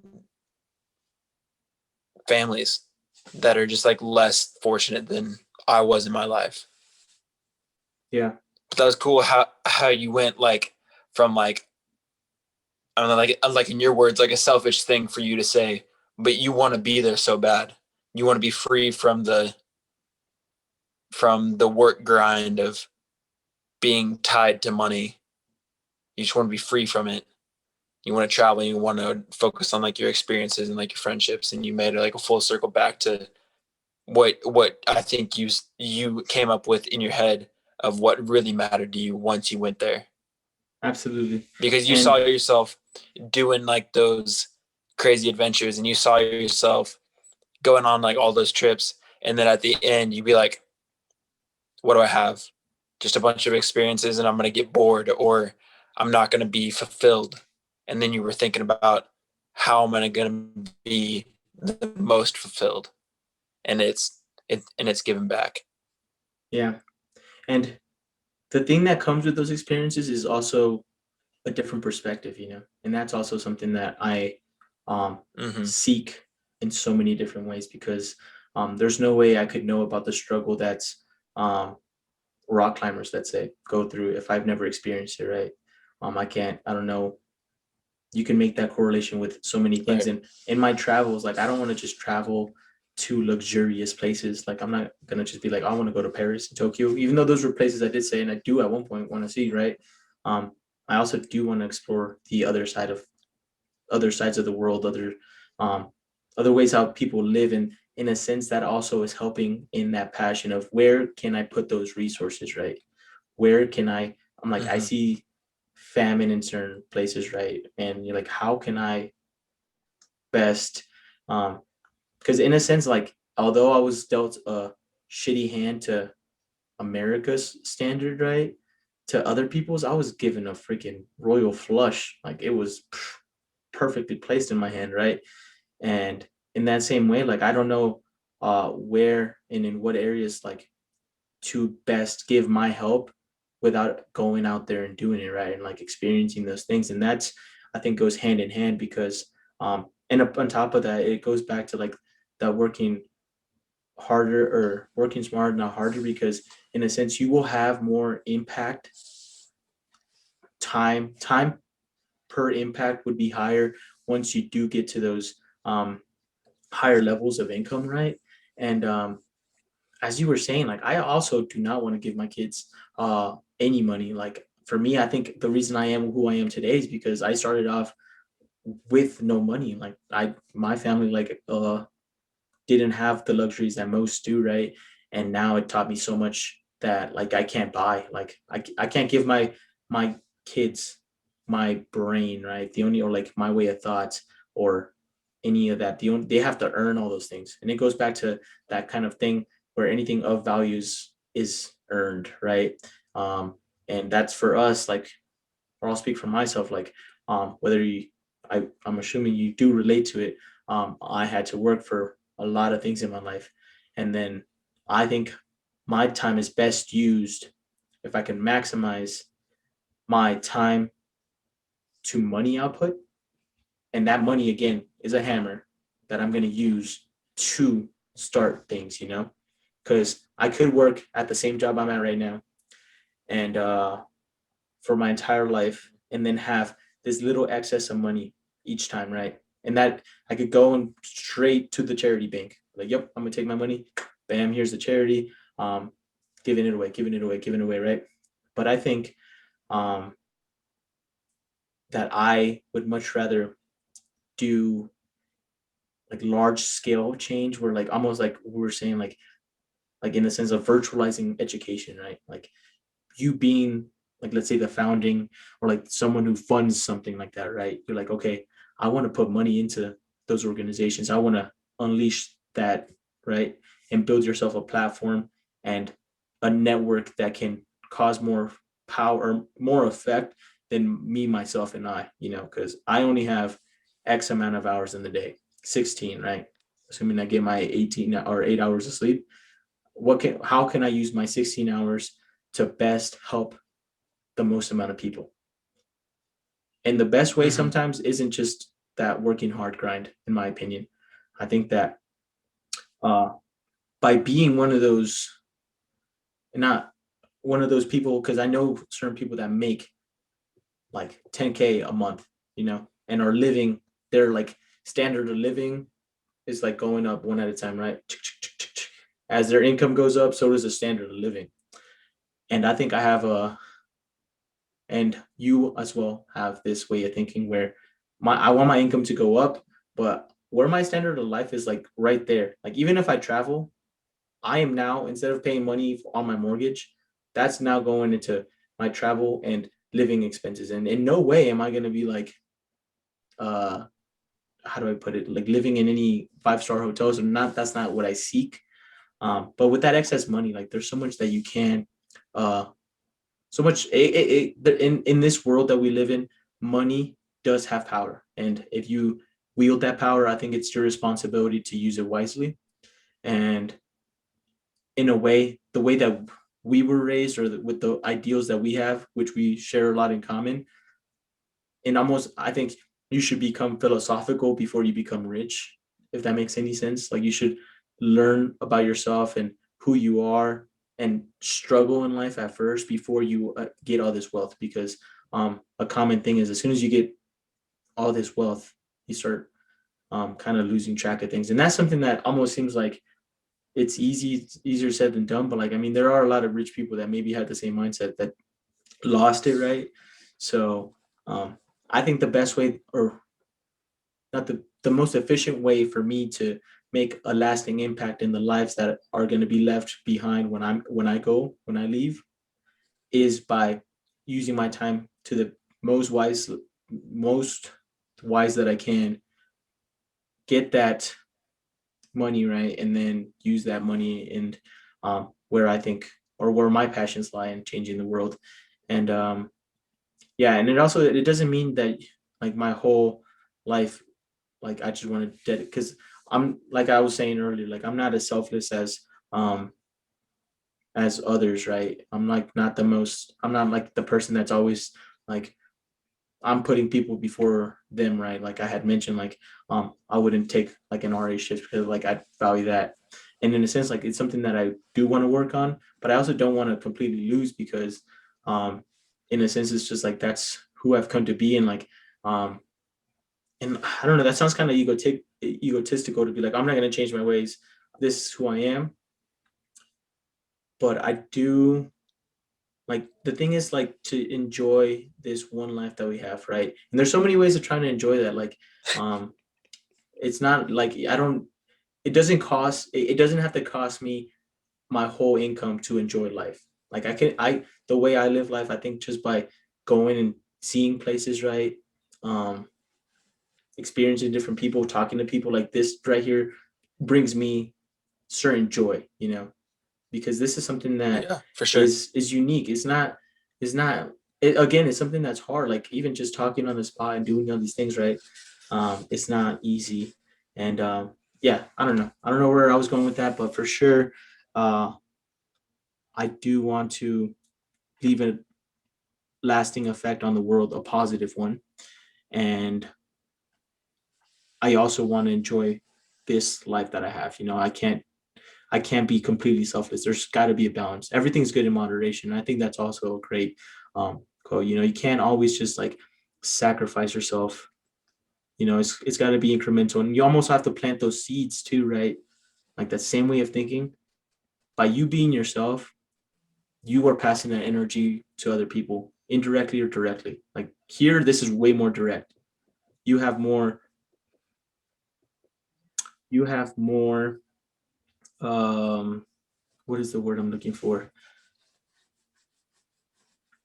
The like influence. You have more influence on my brain right now through this medium, like through our discussion, right? And that's also the Right. hope through this project that I'm trying. Like, and also I didn't even say the name of this podcast, right? It's called the Eric Vargas Experiment because I'm just trying it out. I just want to try it out, and I'm gonna try different things in life, and I'm gonna tell you the results of what occurs. Like me trying to go, I don't know, through experiences, and a good way for people to learn, or the best way for someone to learn is from other people's mistakes. And I think that's so key, right? Like if you analyze like, okay, that person messed up when they did XYZ, I need to learn to not do that. Like that was not a good thing. And it's gonna cost me nothing, but it cost them everything. Or they're the ones that took the Right. risk. And yeah, through this platform, through this medium, like we could achieve all those helpful things that we were talking about through this medium. And we're not working hard at all, right? This is something that you're almost just naturally doing. Like it's not like, oh my God, Totally natural.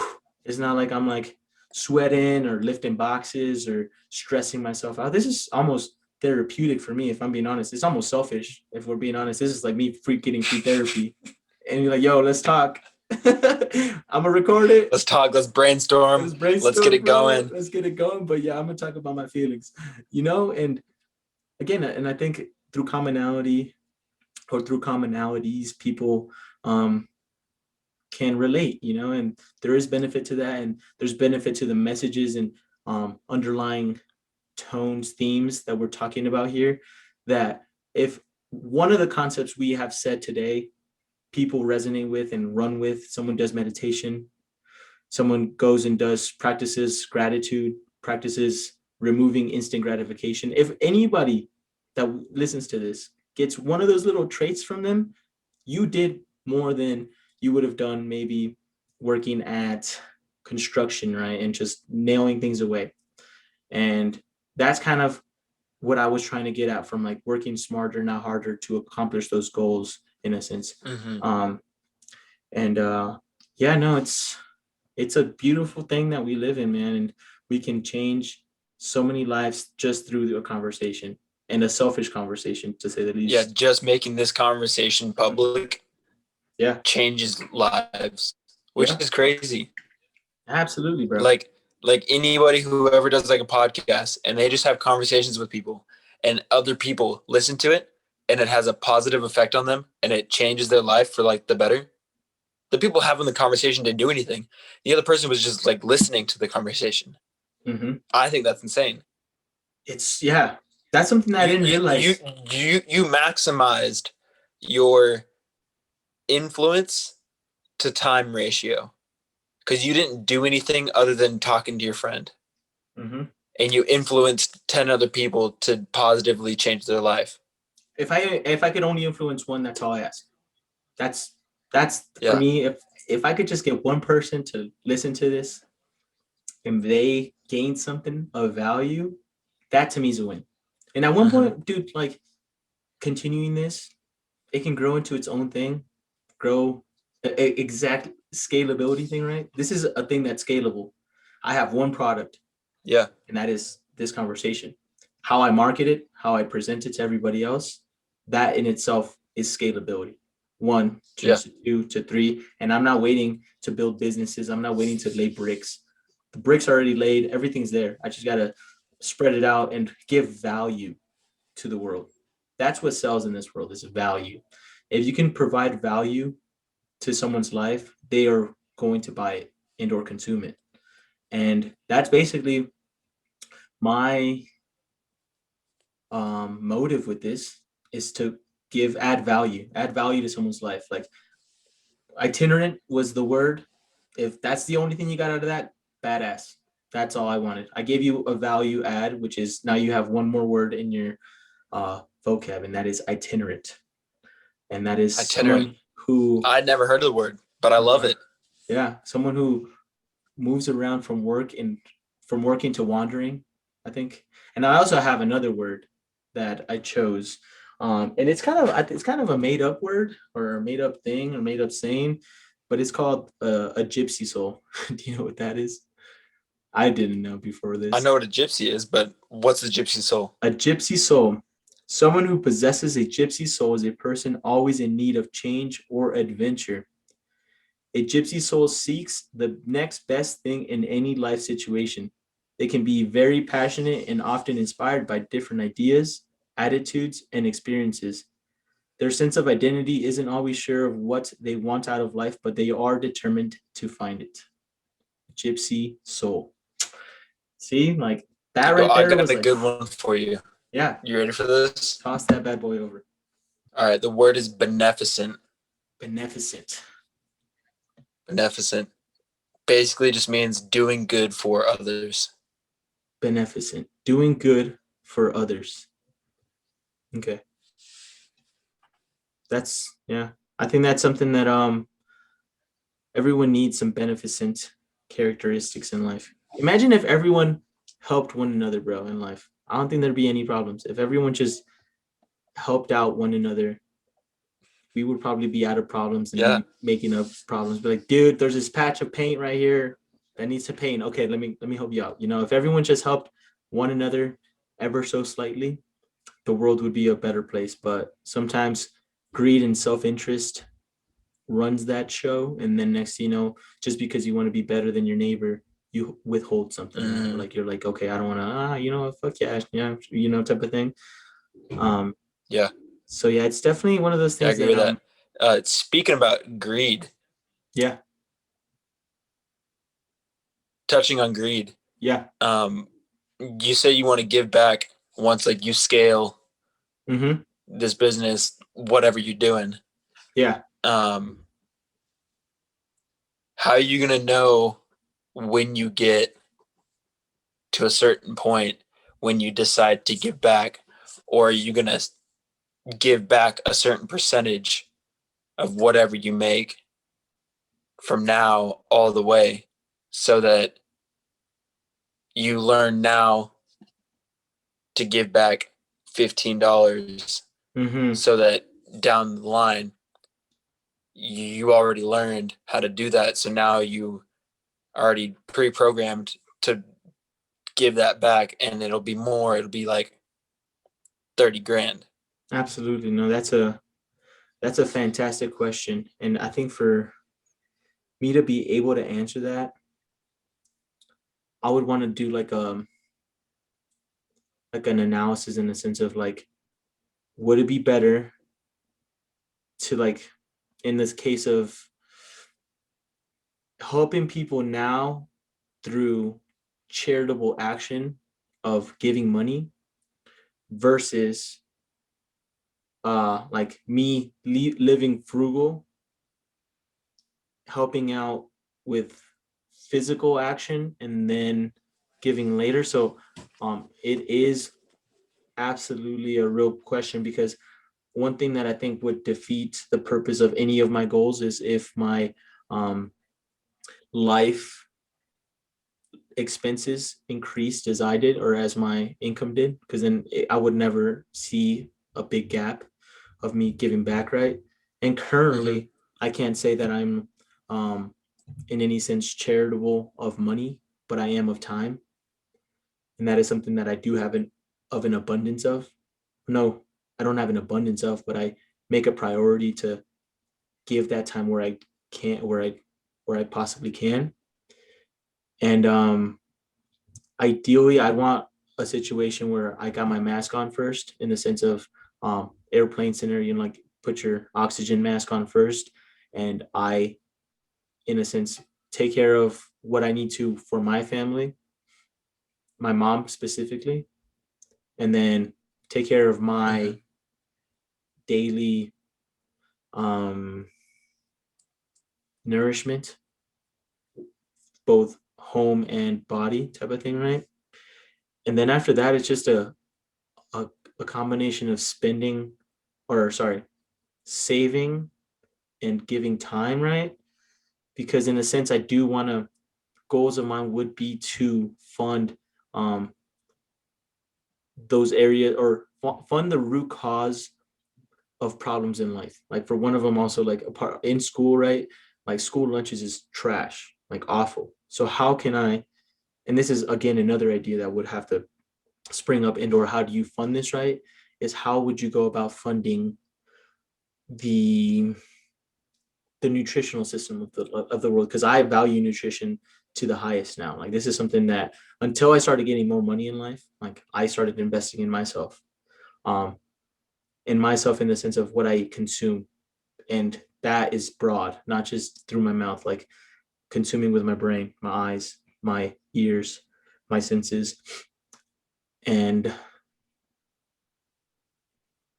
to where I started from, this was like nutrition in schools, right? Like I would want to use my money to start with like improving the food systems in schools, whether it's through government that you facilitate that of like, hey, we need to subsidize good food, man, and we need to start giving that to kids. Um, because I also don't think that just giving out money is also the best and easiest, or the action that will give you the best results in life for any of these of charitable actions, right? Um, but yeah, I mean, the fact that I'm spindling this giant answer to you just goes to tell you that I myself have some greed of some nature of like, I do want to hold that money and make some decision with it as to how it goes to be used, and the luxury of having Mhm. that safety net, right? Because I don't think it's that clear and cut, or at least I have not gone to that level where I'm clear and cut. I'm giving all my cash, as you were saying, right? Like as I'm living to society. And we didn't go into like depths as to how you go about doing that, like what that looks like for you. Um, but I think in the sense of like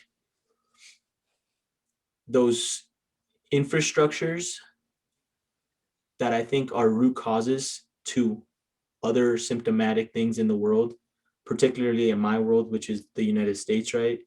I think is where things and or my resources want to be allocated to. And yeah, it's a tricky one, because it's not like you could give money now, but what if you were to allow that money to grow, or not just grow in financially or like through investment, but if you were to let it grow in let's say a business that you start, and then after a while you would sell that. But again, it's like, I think in my head going forward, I have to have the absolute intention of reaching $0 in my bank account at death. You know, that what you said is, Mhm. I think, a fantastic indicator of me giving that back, right? Because um, just the act of me giving anything, not that it's enough, but it relative to everybody else is like that's more than I think anyone has in their forethought. But for sure, I think that would be a fantastic goal. It wouldn't be what I guess, yeah.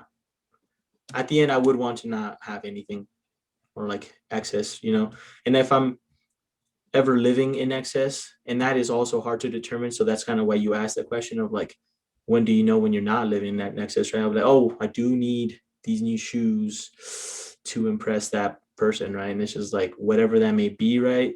You will make those excuses in your head, and if you're not already giving that um, donation, so yeah, I would have to say that I don't have a good answer for that. And if anything, my answer was not as uh, it showed greed is what I would say. But which it's is not, which is totally natural, yeah. and it's just something that I guess you need to think about like for yourself, because Mhm. from what it looks like you haven't thought about that yet. You Yeah, haven't thought no, about how that like manifests in your life down the road. I think it's because in order for me to achieve anything down the road, I first have to achieve this power, right? This Right. that freedom that I was talking about, or the ability to scale 5,000 to 10,000 because of something, right? Because then that gives me more opportunity to do Yeah. change, right? And in a sense, like it's good to have a major and big plan, right? Of like this is exactly what I'm going to do. I'm going to do this first, and I'm going to do this and this and this and this.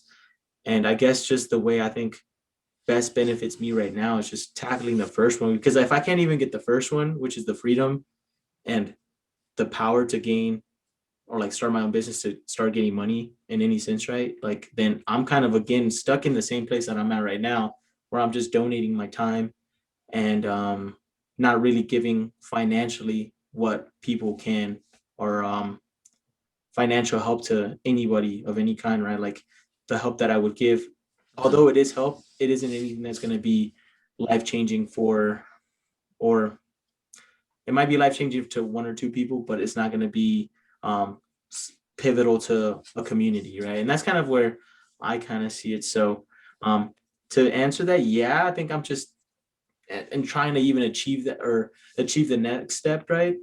And I'll definitely have it in mind as to kind of how I want to use that power once I attain it, because I know I will attain that freedom that I ask for. And then once I attain that, I think it's going to be very important to have people like you in my life that can remind me of like, hey, remember, like, not what we were talking about that one time, because I think it can be easy to go down that slope. As much as I'm like, nope, not gonna be that guy, not gonna be that guy. Because in a sense, as soon as I got more money from college, a perfect example is like my cost of living did go up, like, and I can explain why in many reasons, right? Or I could give you excuses for why it went up, right? Um, whether they're valid to me, I think that's what matters, right? And I like, yeah, but yeah, my cost of living went up as my income went up. So that was a perfect example of one time it didn't work out. So there will be a time where that might happen again, and I need to just be cognizant of it, because um, I'd be naive to say that that's not going to be me. That's a possibility in life. So yeah, it's just having people like surrounding myself with people like you and making sure that I have a proper bearing on things, is key. Because I don't think, again, Yeah. I don't think And I should have, like, I'm going to have all the solutions for myself all the time. Like, sometimes it does require outside right. help to align myself. And yeah, because I could be like, I'm doing the best thing in the world. Like, everything's perfect, right? But it does take that outside input to sometimes just nudge you, just to just put you back in place. So great question that I will Mhm. work on. Awesome. And Hmm. and like, not to say that like anything that you said was wrong or prideful or greedful or bad. Mhm. But from what you said earlier, just keeping in mind what that end goal is for you. And Yeah. I mean, like for me too, just like thinking about like what I want after it's all said and done. How am I Mhm. going to get there? How am I going to do that? What steps do I need to take now so that I can eventually be there and Absolutely. be doing those things that I want to be doing, you know? Mhm. Yeah. It's all, I mean, that was also like a great example of like self analysis, right? And talking things through, as we were saying earlier, like how do you analyze yourself? And that was like for me, I do that often, like exactly what we just did in that having that conversation, right? Like I have those or question myself on what I hold true. Also, I don't think you can hear me. You look frozen on my screen. I'm gonna have to just wait here. There we go. I think you're back. Can you hear me? What's up? There Yeah, we I can hear you. go. You're What's good. up, dude?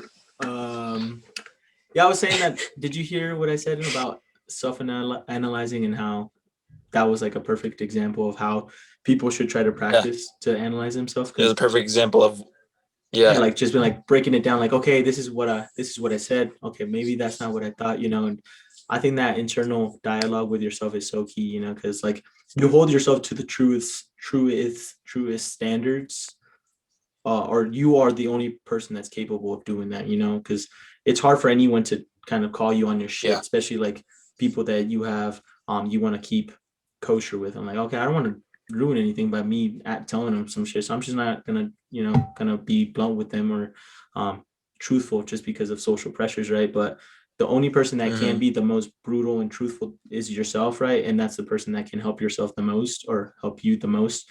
So for sure, have those internal dialogues, question your motives for things, why you're doing things, but also on the same vein, like it's all with moderation because, dude, that shit will kill us, bro. If we're just constantly thinking about things, thinking, then we're just constantly in this fucking world of like doubt and like just constant talk. So again, it's just moderation, bro. Because there's times where you don't have to be Yeah. always thinking about shit like this and like always going on super deep things, because it does rob you of your present time, like just you, like let's say spending time with um your children, right? If you're constantly thinking about, okay, this is my next move, then you're like, okay, get away from me, Jimmy, like I'm busy, like that in Mm-hmm. itself is also has toxic traits. So it's all good in moderation, and we should also, that patience is also key.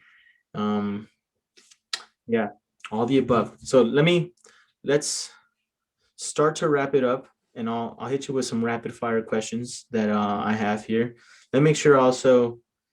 Um, I had some other questions for you. We have firefighting. Okay, let's talk about books. What books are you reading right now? We don't have to go into too much detail, but what was the last book you read, and what is the book you're reading now? The last book I read was How to Influence People and Win Friends by Ooh, Dale Carnegie. bro, that's a magical book right there. I think that was my first book Such a magical book. I've ever It's a good read. one. It My is. my dad said that he read that book when he was selling books back Uh-huh. when he was in college. Yeah. He would go like door to door selling people uh, like like school like textbooks, Yeah. and he read that book. That's a great book. So he That was is a like, "Man, you need to read fantastic this." book. I was like, "All right." How to Win Friends The and book that I'm Influence reading People. right now Yeah. is Money Master the Game.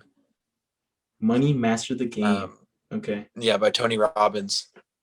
Great Cool. guy. Would you recommend so far? Would you recommend the book so I far? would Yeah. recommend. Okay. Hell yeah. And say Yeah, that one more yes. time. The book title Money Master the Game. by Tony Robbins. Money Master the Game by Tony Robbins. Cool. And then what is your next book that you're thinking of reading? Oh gosh, I don't even know. Mm, He's like, yep, I got him right here. I'm sitting on him.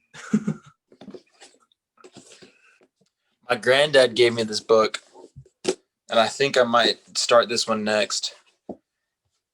It's called Slaying the Giants in Your Life. Sick. Okay. It's by David Jeremiah. I think it's more of like a religious book, but it seems interesting to me. Slaying the Giants in Your Life by Slaying the Giants in Your Life by David Jeremiah. David Jeremiah. Okay. Well, we'll have to see what the outcome of that book is when you read it, because Again, probably like one of like the more religious books, probably leaning towards like Christianity, but yeah, I mean, I think it's got like some applications that are really, really good. I mean, bro, like the Bible has a lot of good things in it. It's just it's a great framework for like a life. If you're like lost, it has a great framework, right? And I think it just religion sometimes can get I don't know, I don't really know how to describe it, but it's more of a feeling that I feel sometimes. But I think I don't want to, that's for another time, and we can go on to that one. Yeah, we could go into depths of religion as well, I feel. Who are your role models growing up versus now? And or who were your role models or role model? My role model has always been my dad, but he's changed from when I was younger to now. When I was younger, he was like Superman. But like now, I see through the Superman and I see the man for his mistakes, for his flaws, for his everything. Like I see him as like a mortal flesh and bone person, but I see him as unperfect or imperfect, and the mistakes that he's made and how he's still an amazing man because of it. And just that it's okay not to have everything right or do everything right, just as long as you're making a conscious effort to do the right thing and you're living the best life that you can for others. You're living the best life I mean, that you because like apart can from for that, others. I was just kind of like apart from that, I don't see how you can be mad at somebody for messing up when they're trying to do their best for somebody else. yeah, that makes sense. That at first I didn't get it the first time, but that does make sense when you put it or when you rephrased it like that. Is he still your role model? Yeah, he's still my role model. He's always got stuff for me. He's always got knowledge. He's always got like like he doesn't just tell me things because he thinks I need to know them. He waits for me to get to a point in my life where I'm going through it and I ask him about it and he'll tell me about it or he'll give me advice about it. And I'm like constantly learning about his life and things that he's been through just from like asking him and telling him what I'm going through, because it doesn't sit right or like it doesn't land well when you tell somebody, hey, you're going to do this in your life. And when you get to that point, do it this way rather than wait for them to get there, wait for them to go through it or be in it and then come to you. And then you can have that conversation. That is And then wise. you learn from it and it's more beneficial that way. Whereas if you just tell somebody like when they're a kid, hey, you should do this, this, and this when you get older, I don't know, it just doesn't seem like a very good like learning moment. No, I would have to agree that that is probably the best way or one of the best ways for advice to actually be effectful or take effect, is giving it when it's needed, not just in general, right? Like, oh, don't do these things, right? But yeah, no, that makes complete sense. Thanks for Yeah. thanks for letting us know, and Yeah, that's cool that your dad. I mean, I feel like people's role models for sure through life fluctuate, but that is unique in the sense that yours has been the same person throughout your whole life. So, hell yeah, dude, that's cool. That's cool. Nice Having, one. yeah. Okay. Next question. Let's see. What's something that gets you excited in life? Oh, the next thing. The It's the next shiny thing, the object thing. shiny object. Okay. Like Okay. like Shit. I fantasize about the shiny object. Like it doesn't even need to be like an actual idea or like a thing, but it's just like that next thing. Uh huh. Dude, I And mean, I think that I'm to the point where like the next thing could be bad, and I'm still excited about it. mhm. Um,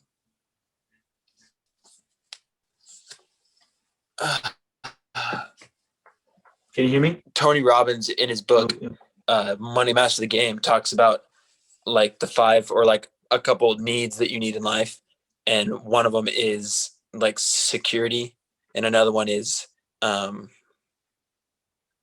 oh, it's just there, brain fart.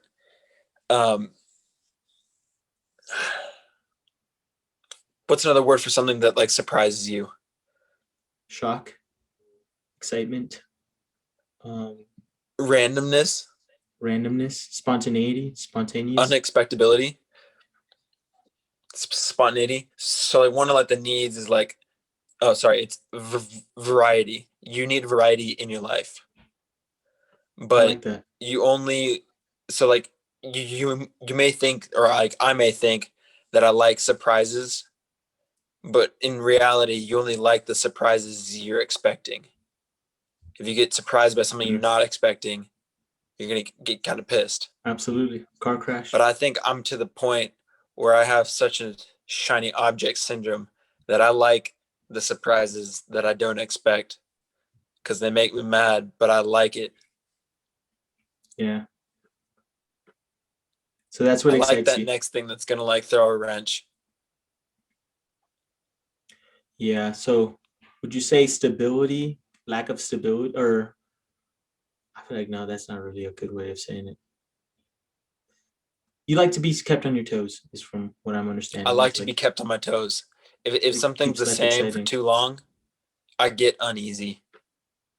Mm-hmm. Yeah. Like I need change, or I need to be challenging myself to the point where I may be stable, but I'm always challenging myself to better myself so that I'm being challenged and things Mm-hmm. are changing around me. Yeah. I think that everyone needs to have a little bit shiny object syndrome in their life, man, because sometimes those routines in life um, can definitely be too comforting in the sense that you stop kind of trying to learn about yourself, and you're just kind of like, okay, this is it, Mm-hmm. and I think uh, as we had mentioned earlier, right, in discomfort, because surprises can be good or bad, or how you react to them, right, could be, or how they make you feel Mm-hmm. could be of a good or bad nature. Um, but yeah, I think in each one of those you do learn something from them. So yeah, that's good. I mean, I think that's when it comes to what excites you is kind of how you want to, where you want to put yourself in life career wise, and at least Mm-hmm. that's one philosophy or something that I find is I want to make what excites me in life my job. I want to wake up to things that excite me.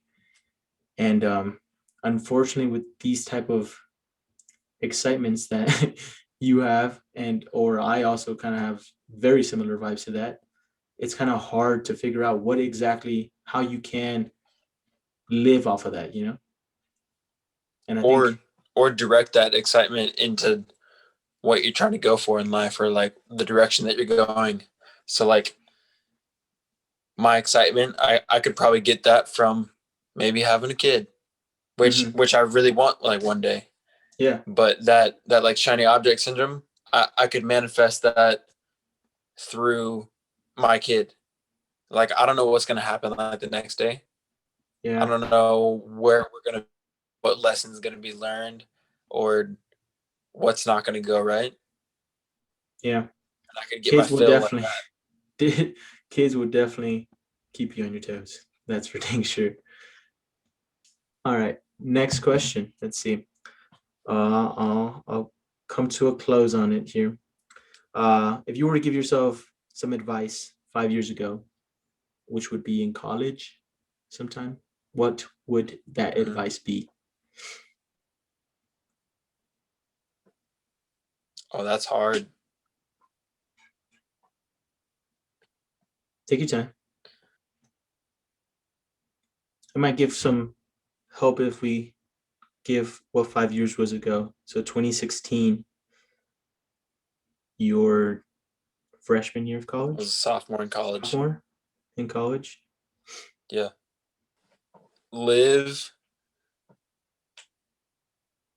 in the moment, but also live for the future. Make decisions that you make now, despite where you want to go in the no. Live in the moment and like be thinking like about the future. Mm-hmm. Like you don't want to totally like neglect both, because then that's just I feel like that's bad. Mm-hmm. But definitely capitalize on the experiences that you're having right now, because you're not going to get those back. Like I'm never going to go back to see, like I'm never going to go back to CSU and be an undergrad. Like that's just something that like I can't go do. Yeah. I can't be in that time in my life at that place ever again. I can't be in Alaska with the same people in that time at that age again. Mm-hmm. So you can't get those experiences back. So I would just say live in the moment and cherish it, Okay. but don't forget about the future. Live in the moment. Don't forget about where you're going, but take time to smell the roses. I like that. Roses Take time. could be just simply like smelling at the grass, like stopping, looking out at like the sunset, or going out on like a Friday night. Oh yeah. But yeah, like, there's like a lot of times in the past 5 years that I've not lived in like the present, and I was focusing too much on like the future, and I wish I would have. But you're Because practicing that I now, don't know, right? like I'm practicing that now. You learn. Because I don't know what like the future is going to be like, but I know what the present is right now, Mm-hmm. and I know what the past is, and I know what I didn't do in the past, and the future is unknown. Mm-hmm. So why not just live for right now, but keep in mind like the future? Yeah.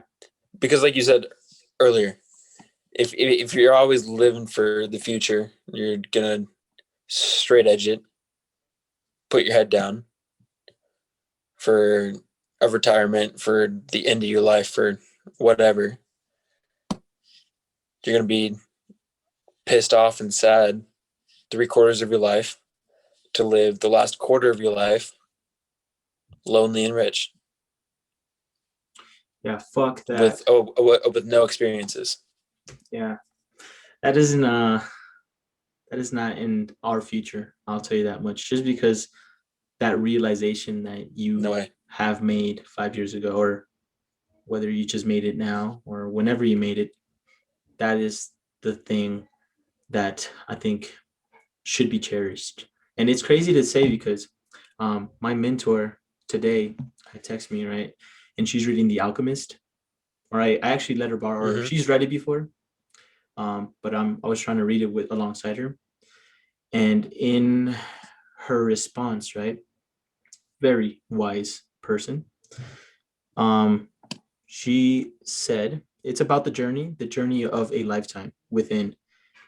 Many people have talked about it, written about it, or even lived it, but no one has had the gift to pass the understanding to all people so that it is an actual happening. The world is crying out for change. The old ways have not worked. We need a new model, a paradigm shift. I have a funny feeling that is why we met. Can Yeah, you I hear can hear me? you. Yeah.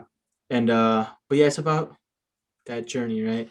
And is we are born in the most amazing partnership of all with life. It's important to understand and uncover this miracle we are born with in responsibility as soon as possible. So, yeah, what you said, the fact that you've made that realization at your age right now, just tells me that now you have 3/4 of your life to live it. And that Mm-hmm. realization some people don't make until a later age. So, consider yourself rich for figuring that out at the time you did. And hopefully, everyone that listens to this comes to hopefully practice and or try to comprehend this concept of living in the moment, because it is wealthy beyond any other tool that you have. Or I think I just try to use wealthy and tools, but it's valuable to say the least. It's Value. valuable. Yeah. So um that is good advice. So now where do you see yourself 5 years from now, in 2026, January, February 8th? And that's a broad question because I could be more 2026. specific. I could be like job wise.